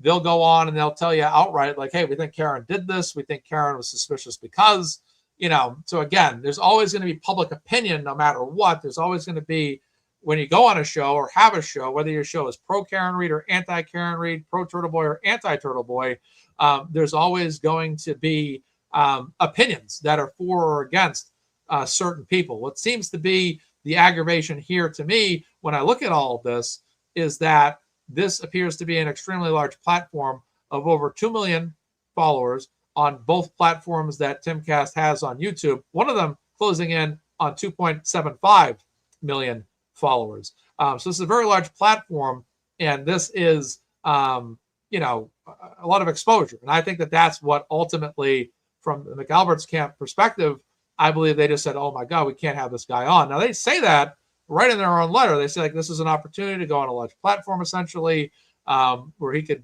talk about his perspective narrative to a large audience. That's what they were afraid of. They didn't like it. But at the end of the day, I still feel like there's a First Amendment right to have an opinion on a subject matter. So it's a lot of interesting intangibles there, but I did not expect this. Lori Vaughn says this opens up a cause for action for Pool if a show paid the expenses. Okay, so that's interesting as well. That's very interesting. All right, we'll finish up with Kelly's. I think I have a post from Aiden I wanted to read too. So like I said, Kelly said, I'm sorry. If the facts are on your side, you don't need to silence critics. You don't need to warn broadcasters. You don't need to discourage interviews. You made your case and let the audience decide. Right. I believe they went on national TV themselves. Karen's gone on national TV. They've gone on national TV. It's all fair game. Exactly. That's what I would say. This is all talking about this case and your theories and your beliefs, whether it's one viewpoint or the other. I believe it's all fair game to state your opinion of what you believe happened. I believe that's absolutely correct. And again, whether you agree or disagree with anybody or whatnot, you have the right to talk about it. Even though a lot of those interviews did predate the civil suits, nonetheless, the civil suits are still pending litigation. So we'll see how that pans out. The facts are on your side. We said one over that. The Karen Read case has generated unprecedented public interest because so many questions remain unanswered. See, that's a great point. When you look back at a lot of cases that don't get talked about anymore, you don't really talk about it as much because if you feel like it's just case solved, there's really nothing much to talk about. But if it's an unsolved mystery, like the show Unsolved Mysteries was popular, why? Because it was unsolved mysteries are very captivating to people. People get very interested in cases that are quote unquote unsolved. Same thing with this. If Karen Read didn't do it, people out there are still going to always theorize, well, she did, but you're going to always have a lot of people out there saying she did not. So inherently, who did? Nick Rekieta also expressing that notion in the clip we played earlier on this show. But again, getting back to the points here, this case has still generated unprecedented public interest because so many questions have remained unanswered. And that's the biggest thing about this. There's so many unanswered questions, but not only are there unanswered questions, there is a lot of controversy. There is controversy with the Massachusetts State Police, most importantly, that have lost their jobs or been rehomed. Brian Tully is no longer a police officer. Michael Proctor is no longer a police officer. Yuri Buchanan is rehomed. Even the chief of police, Helena Rafferty, over in Canton, is no longer the chief of police over there anymore. A lot has changed. There are a lot of questions. If you want to see someone or know of someone that has a lot of questions and a lot of theories, and one of the best speakers of this thing at all, my good friend Boozy Beauty is now in the chat. I met her for the first time, I think, outside the Canton Police Department at a Canton. Basically a rally I think we had that day where all of us spoke before the media. Boozy Beauty was out there. Boozy Beauty has put together fantastic content on Twitter, TikTok, YouTube, has recently been on Emily C's program, I think at least twice in the past couple of weeks. She has a lot of big open discussions. Track down Boozy Beauty on TikTok, YouTube, Twitter. Emily C as well is in the house. These are the new gal pals, Boozy Beauty and Emily C. I love it. Great duo here. Awesome women. And, Emily C throwing up some love for her friend Boozy Beauty. And it's great to see that duo. That's a good duo. I like that duo a lot. First time I saw Boozy Beauty and Emily C, I'm like, it makes a good pair. I said to myself, that's a really good duo right there. So they do a great job. Boozy Beauty has always, one thing that's really great about Boozy Beauty is in her presentation is the way, I like the gal pals. I coined that phrase for you, gal pals. Boozy Beauty is really good at looking at very intricate details.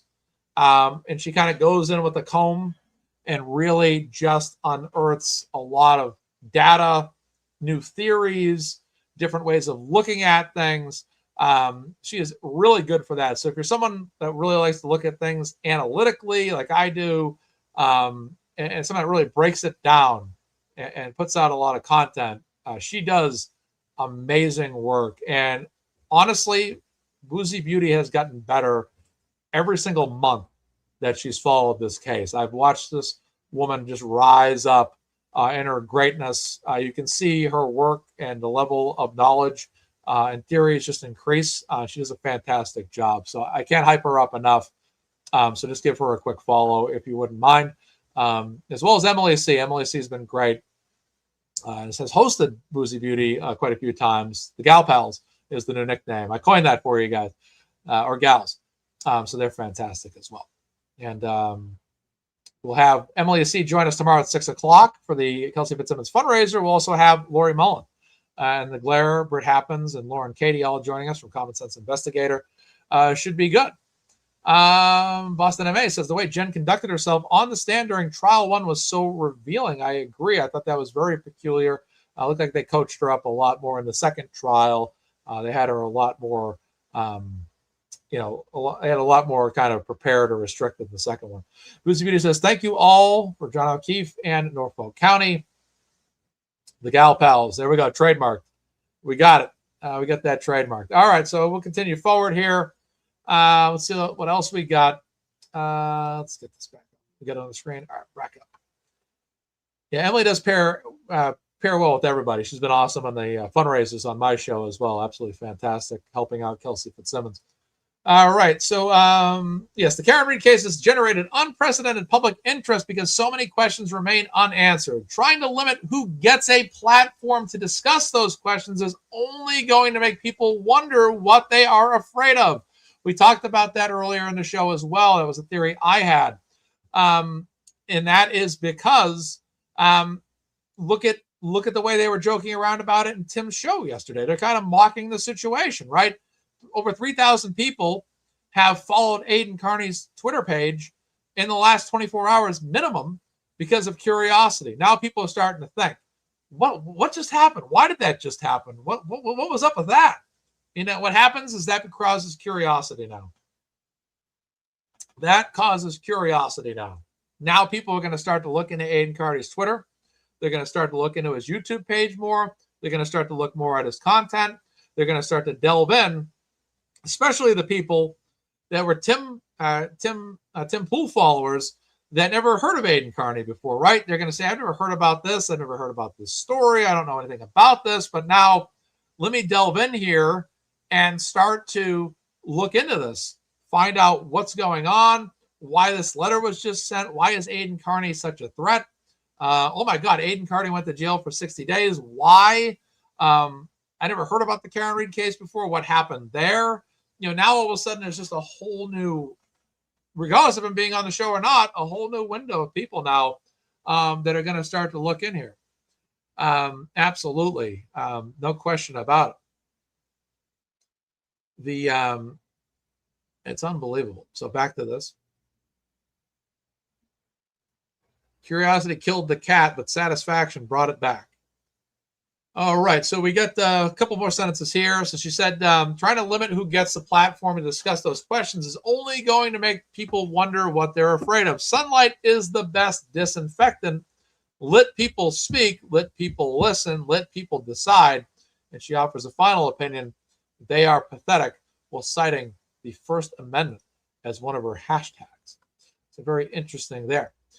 All right, let's proceed forward with some additional posts here. We'd like to talk with Aiden about that. Let's see what we got here. All right, let's see what we got. I know I shared this at some point. Somewhere. There we go. At the stage, do this extra zoom. All right, now this is a post. Let's zoom in on this a little bit. Okay, here we go. How does that look? That looks pretty good. I'll zoom in a little bit more for you guys. There we go. That should be better. 200% usually does it. All right. Aiden Carney makes a point here. He says, the McAlberts never sent a letter to Melanie Little or the Glare demanding they not platform me. Why? Because everyone who listens to them already knows about the case, right? That was what I talked about earlier, right?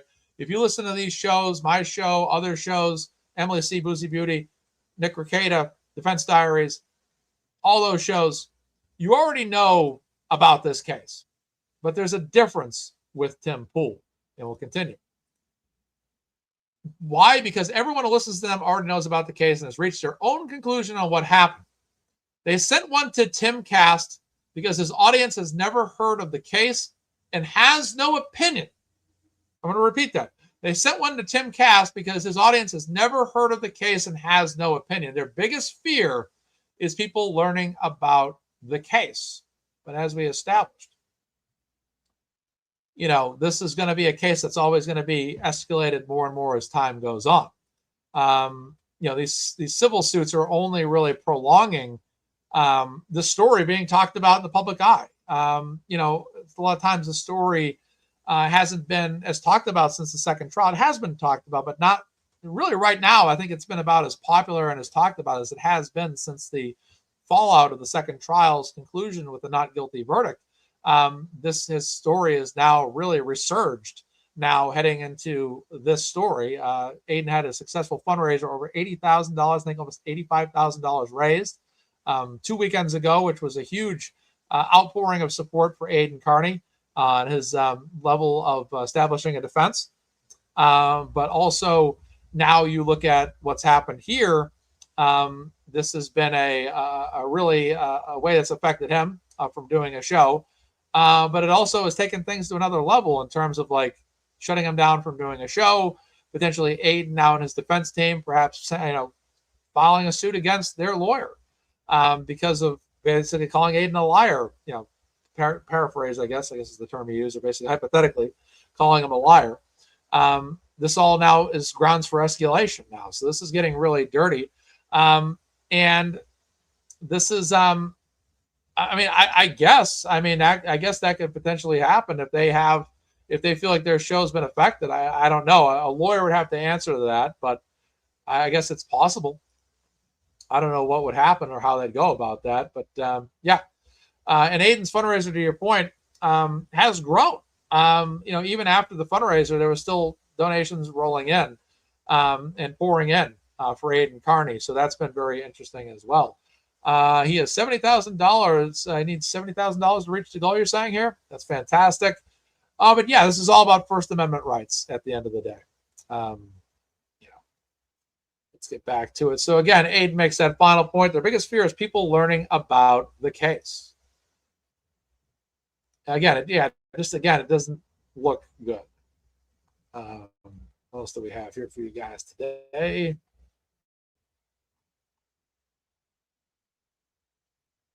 Some other stuff I'll talk about tomorrow. I'm going to be talking about the thirsty whale to some degree tomorrow.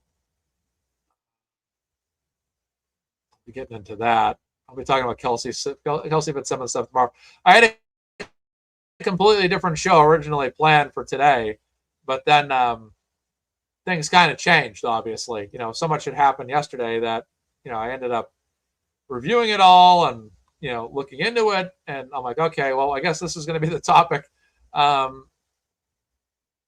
absolutely. Someone named Laura on Twitter wrote, she had posted a couple of screenshots, video clips here in a video, and she had stated, Aiden Carney is being, lost the page.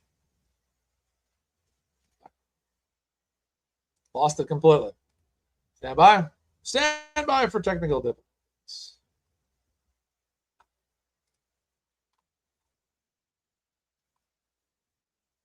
What happens when I zoom in too much is I tend to lose the spot. I'm like, okay, let's get back to it.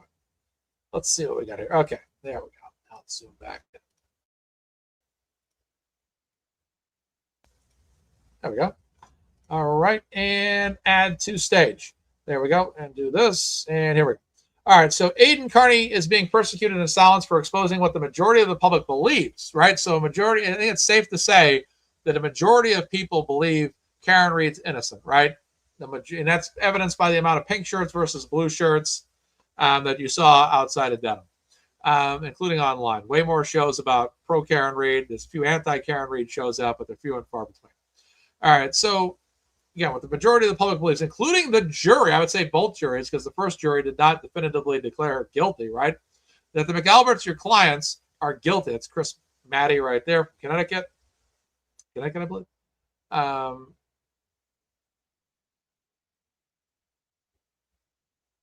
Whaler fan for life. Yeah, Windsor.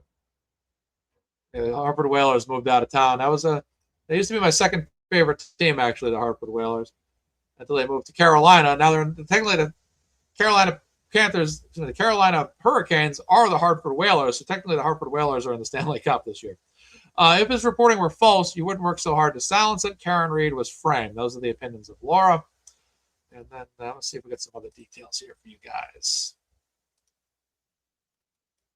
Yeah, just I did not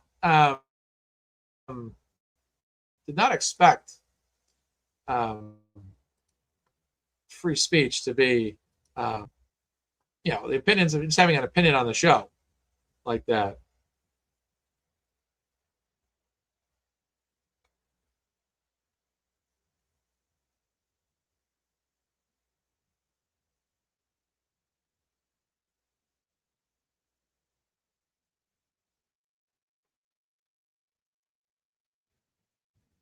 Sorry, guys, stand by.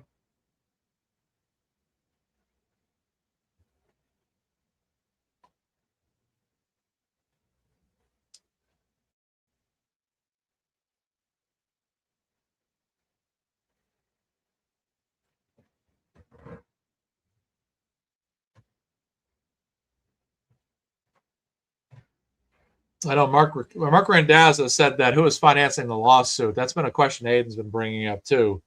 Well, the North Stars were brought back to the Minnesota Wild. They moved the North Stars to Dallas to become the Dallas Stars, but you guys get the Minnesota Wild as compensation.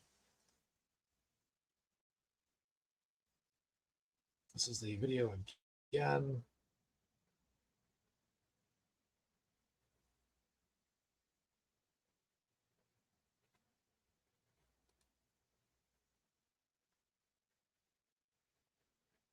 I know Massachusetts Corruption basically had a post today like, PSA, do not follow Aiden Carney. Do not visit his website. Do not subscribe to his YouTube channel. Do not read any articles on his website about the McAlberts, Jen McCabe, the Google search, or an investigation into the death of police officer John O'Keefe. Do not watch this video. That's funny. Yeah, a lot of people are talking some big game. Yeah, big thoughts, I say. Big thoughts about everything that happened.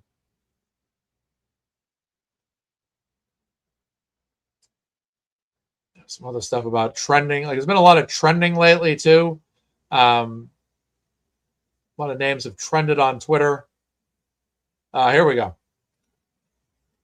This is a good article. This is good. I want to talk about this. Let's talk about this. This is from Aiden right here. And let's post this. Add to stage. Yeah, do not donate. Yeah, even though the donation link may be pinned to the top of the chat. But don't donate. Yeah. Yeah, well, that was controversial right there. That's a huge point. Yuri did do that. He promoted that defendant's fundraiser as someone that legitimately was an investigator, someone that had, made arrests of Karen and Aiden, right? That is huge. But then this guy's promoting that fund. I mean, at the same time, it's like, you think, he would make a decision not to do that? That was wild. That was wild. Aiden, Jen D, I'm sorry, I confused this for Aiden because I have the same profile, but Aiden reposted it. Jen D wrote, good morning, Chris, Maddie, 811,000 views and counting. You did that. Congratulations. You gave Aiden a much larger audience to tell how Karen Reed was framed. I guess your clients didn't tell you that when they tried to silence Aiden before, his followers doubled. I hope that happens again now. Everyone deserves to know the truth. I mean, yeah, exactly. And again, the story can be told organically by whomever. Look at this, 811,000 views. So no matter what happened here, when Tim Pool posted this, it got 811,000 views at the time. That's yesterday. That's more than 26, 27 hours ago at this point now. So in best day, who knows how high that number is now, for goodness sakes. That much is definitely for sure. Jen D spitting up the facts here.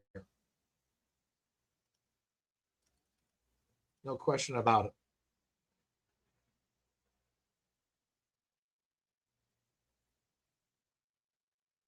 It's just a wild turn of events. Melanie Little had her opinion. One of the great people, one of my favorite people, Melanie Little, had her opinion.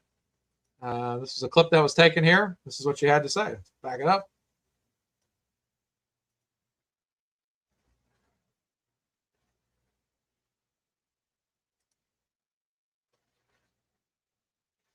Right. And that's the thing. Everybody should have the right to free speech. State their opinion, state their case, say what they want to say. Bottom line. Melanie Little put it best. We're here and we're not shutting up. Melanie Little's not going to back down. She's never backed down.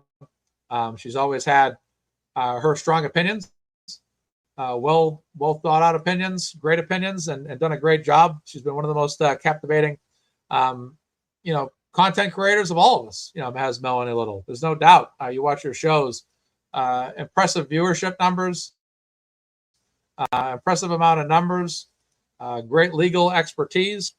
No sound.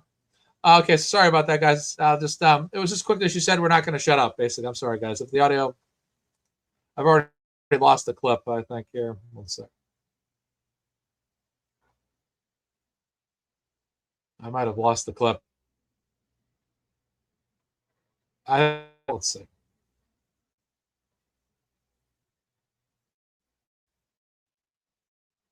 Here, I got it.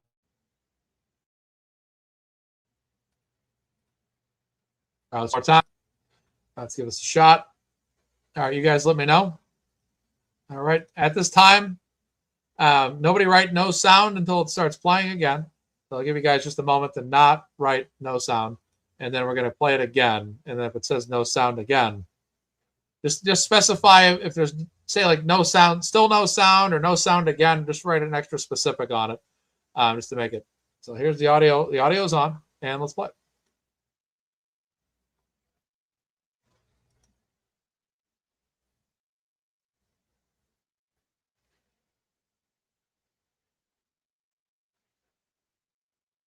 All right, did that play for you guys?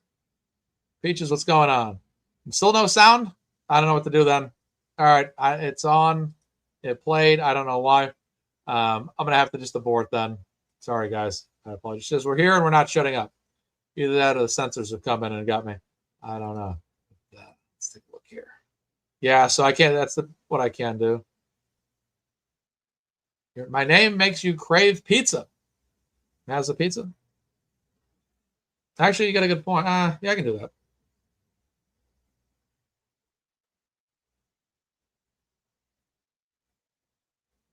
Actually, let me save this as a favorite. Hopefully I didn't leave the page.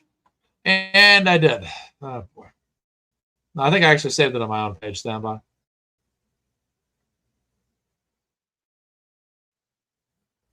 No, maybe not.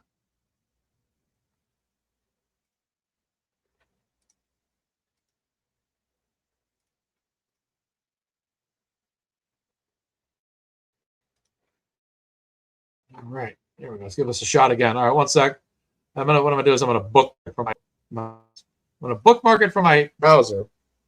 Then I'm gonna retrieve it on my phone under my bookmark, so I don't have to search for it again. It's called strategy. Here we go. What is these small? We're here, and we're not shutting up. What is these? We're here, and we're not shutting up. So that's what she said there. I'm sure you guys could hear that. Hopefully, if not, then that's the best I can do for you guys. I apologize. All right, there we go. Yeah, Melanie's awesome. Gotta love Melanie Little. Always doing a fantastic job and whatnot. Yeah, when she gets tough, it's always awesome. That's for sure. All right, what else do we got here? Oh, here we go. Yes, here we go. This is good. This actually involves a couple of people like KY Maverick. Here we go. This is perfect. This is from LTD. LTD. All right, let's zoom in a little bit more on this. There we go. That's better. Much better. All right, so Aiden had posted this as well. A Connecticut lawyer named Christopher Maddie recently was admitted pro hoc vice in Massachusetts to represent the McAlbert plaintiffs in their defamation case against Aiden Carney and Karen Reed. As pointed out today on this platform by the expert on X, he's also been on Emily C's show and had Emily C on his show. And KY Maverick, who you guys have probably seen on my show before to talk about Kelsey Fitzsimmons, as pointed out by the expert on X, KY Maverick and others, one of the first things Mr. Maddie did with his newly minted pro hack vice privilege was to interfere quite deliberately with Aiden Carney's appearance on Tim Pool's very popular podcast. Mr. Maddie wrote a letter containing a very thinly veiled threat to bring litigation against Mr. Pool if Mr. Carney repeats knowingly false statements about the McAlbert plaintiffs. How is Mr. Poole supposed to know the statements are knowingly false?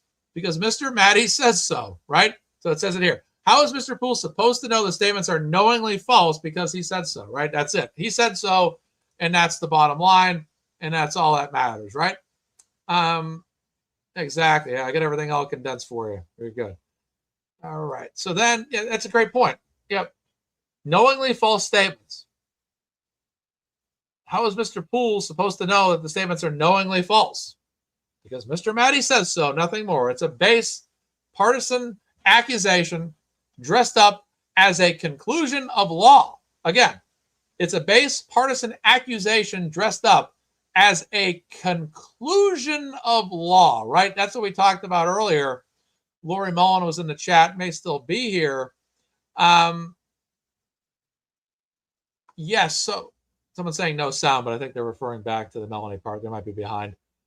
Melanie Little said this earlier, that this civil suit is under or in pending litigation, right? This defamation has not been proven.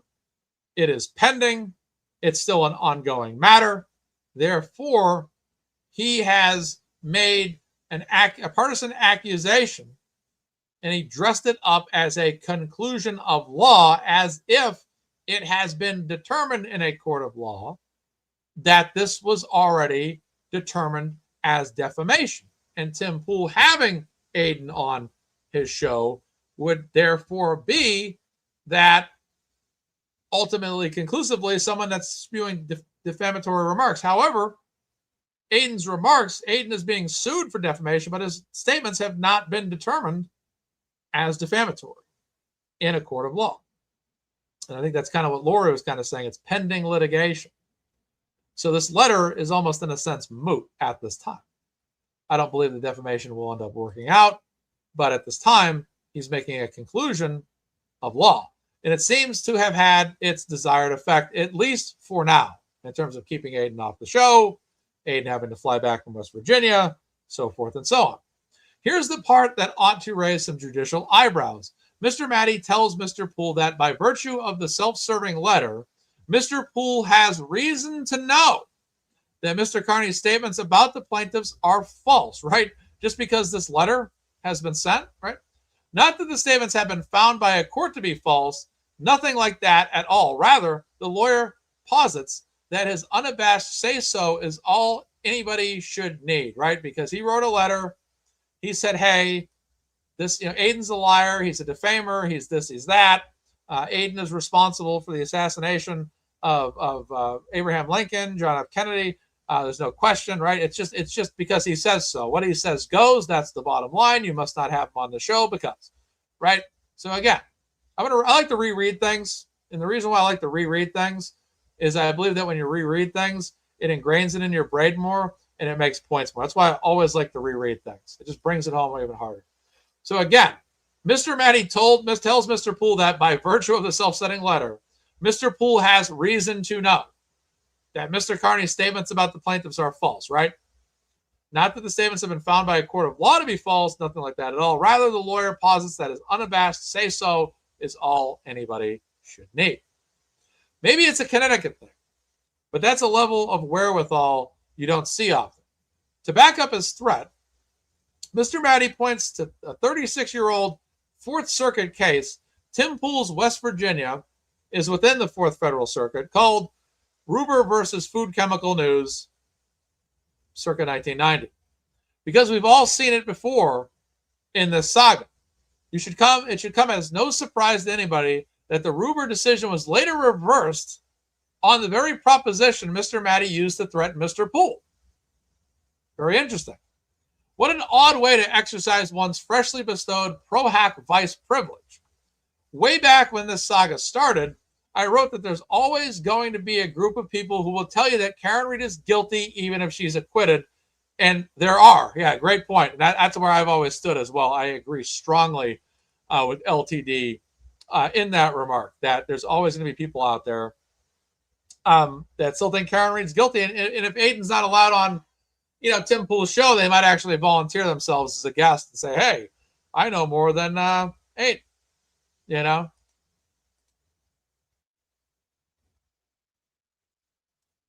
So, and there are. Now the position seems to be that Aiden Carney is liable for defamation, even if everything he said and wrote is true. But it's not true if a Connecticut lawyer parachutes in, stands on a soapbox, and declares it false. Go figure.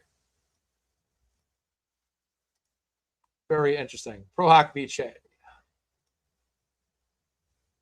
I like to call it Prohoc Vice, though, because of Vice City. I'll say it however I want. It's all good. Prohoc Vice, formerly known as Prohoc v. Che. All right. But yeah, it's just interesting. All that's going on there. All that's going on there in terms of just, again, things that not been definitively said, definitively determined. Unbelievable. Prohoc Vice City. Yeah, I don't think, another thing too about this guy being a Sandy Hook lawyer, I think that because obviously great, he represented that won. Some people think there's some circumstances. It's Vice. Yeah, it's Vice. Prohoc v. Che is Vice. Vice City. Yeah, good point. If he believes it, and he does, right? Yeah.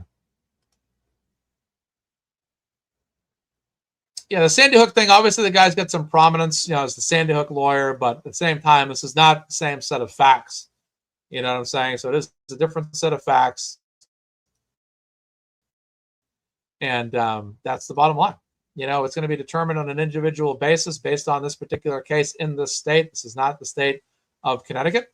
It's the state of Massachusetts. Not that that says much, but, ultimately, that's the way it goes. Let's see if there's anything else we got here.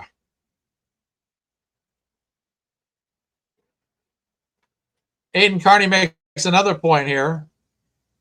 This is a pretty powerful tweet here. Thousands of tweets today from people calling the McAlberts murderers have gotten millions of views, and none of them are from me. This is what happens when you try to censor people. It never ends well for the censors. So that's a good point, because it's like when you make somebody a martyr, right?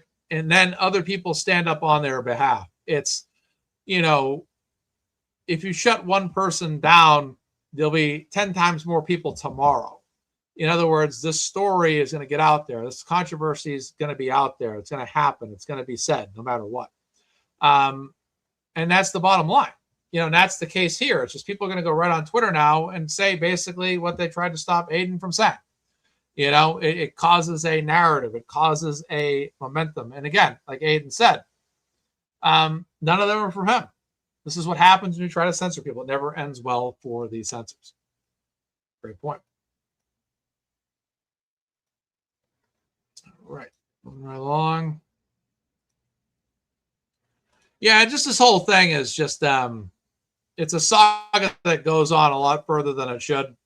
And gone on and on more than it should. It's just like, my God, this stuff's still going on 3 or 4 years later. It's still going to go on. I guess it's going to be what they fast tracked it. So they pulled it out. They wanted to have it in Cape Cod, but it's going to be in Plymouth.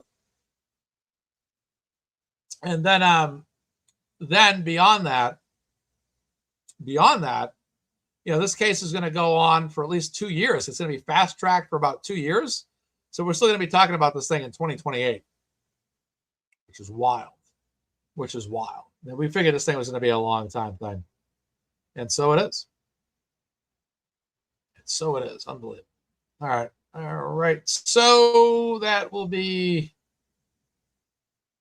it. I'm running out of steam here, folks. So, all right. So we will close the show here. Please be sure to like this video, subscribe. I'm sure this video has probably been flagged a few times too. So that's not a big deal. Thanks to Rami for the Cash App donation today. I appreciate that. Thank you so much. Thank you, everybody that's tuning in. Tomorrow, MazzaMedia returns at 6 o'clock. We are going to have Blackstone's not going to be fired up today. And I'll tell you why. It's raining outside. It's miserable here in Massachusetts. Thunder and Spurs game 7 tonight, 8 o'clock. I'll be on tomorrow at 6 o'clock. Kelsey Fitzsimmons fundraiser 17. Many guests, The Glare. We got Lori Mullen. We got Britt Happens, Lauren Katie from Common Sense Investigator. We got a few others coming on the show as well. KY Maverick, no relation to Vince Mazza. No relation at all. Never heard of that guy. And other than that, thanks, guys. Be sure to like, subscribe to this channel. I appreciate it. And tomorrow night, 6 o'clock, I will be live again. Pro Hawk Vice. See you guys later.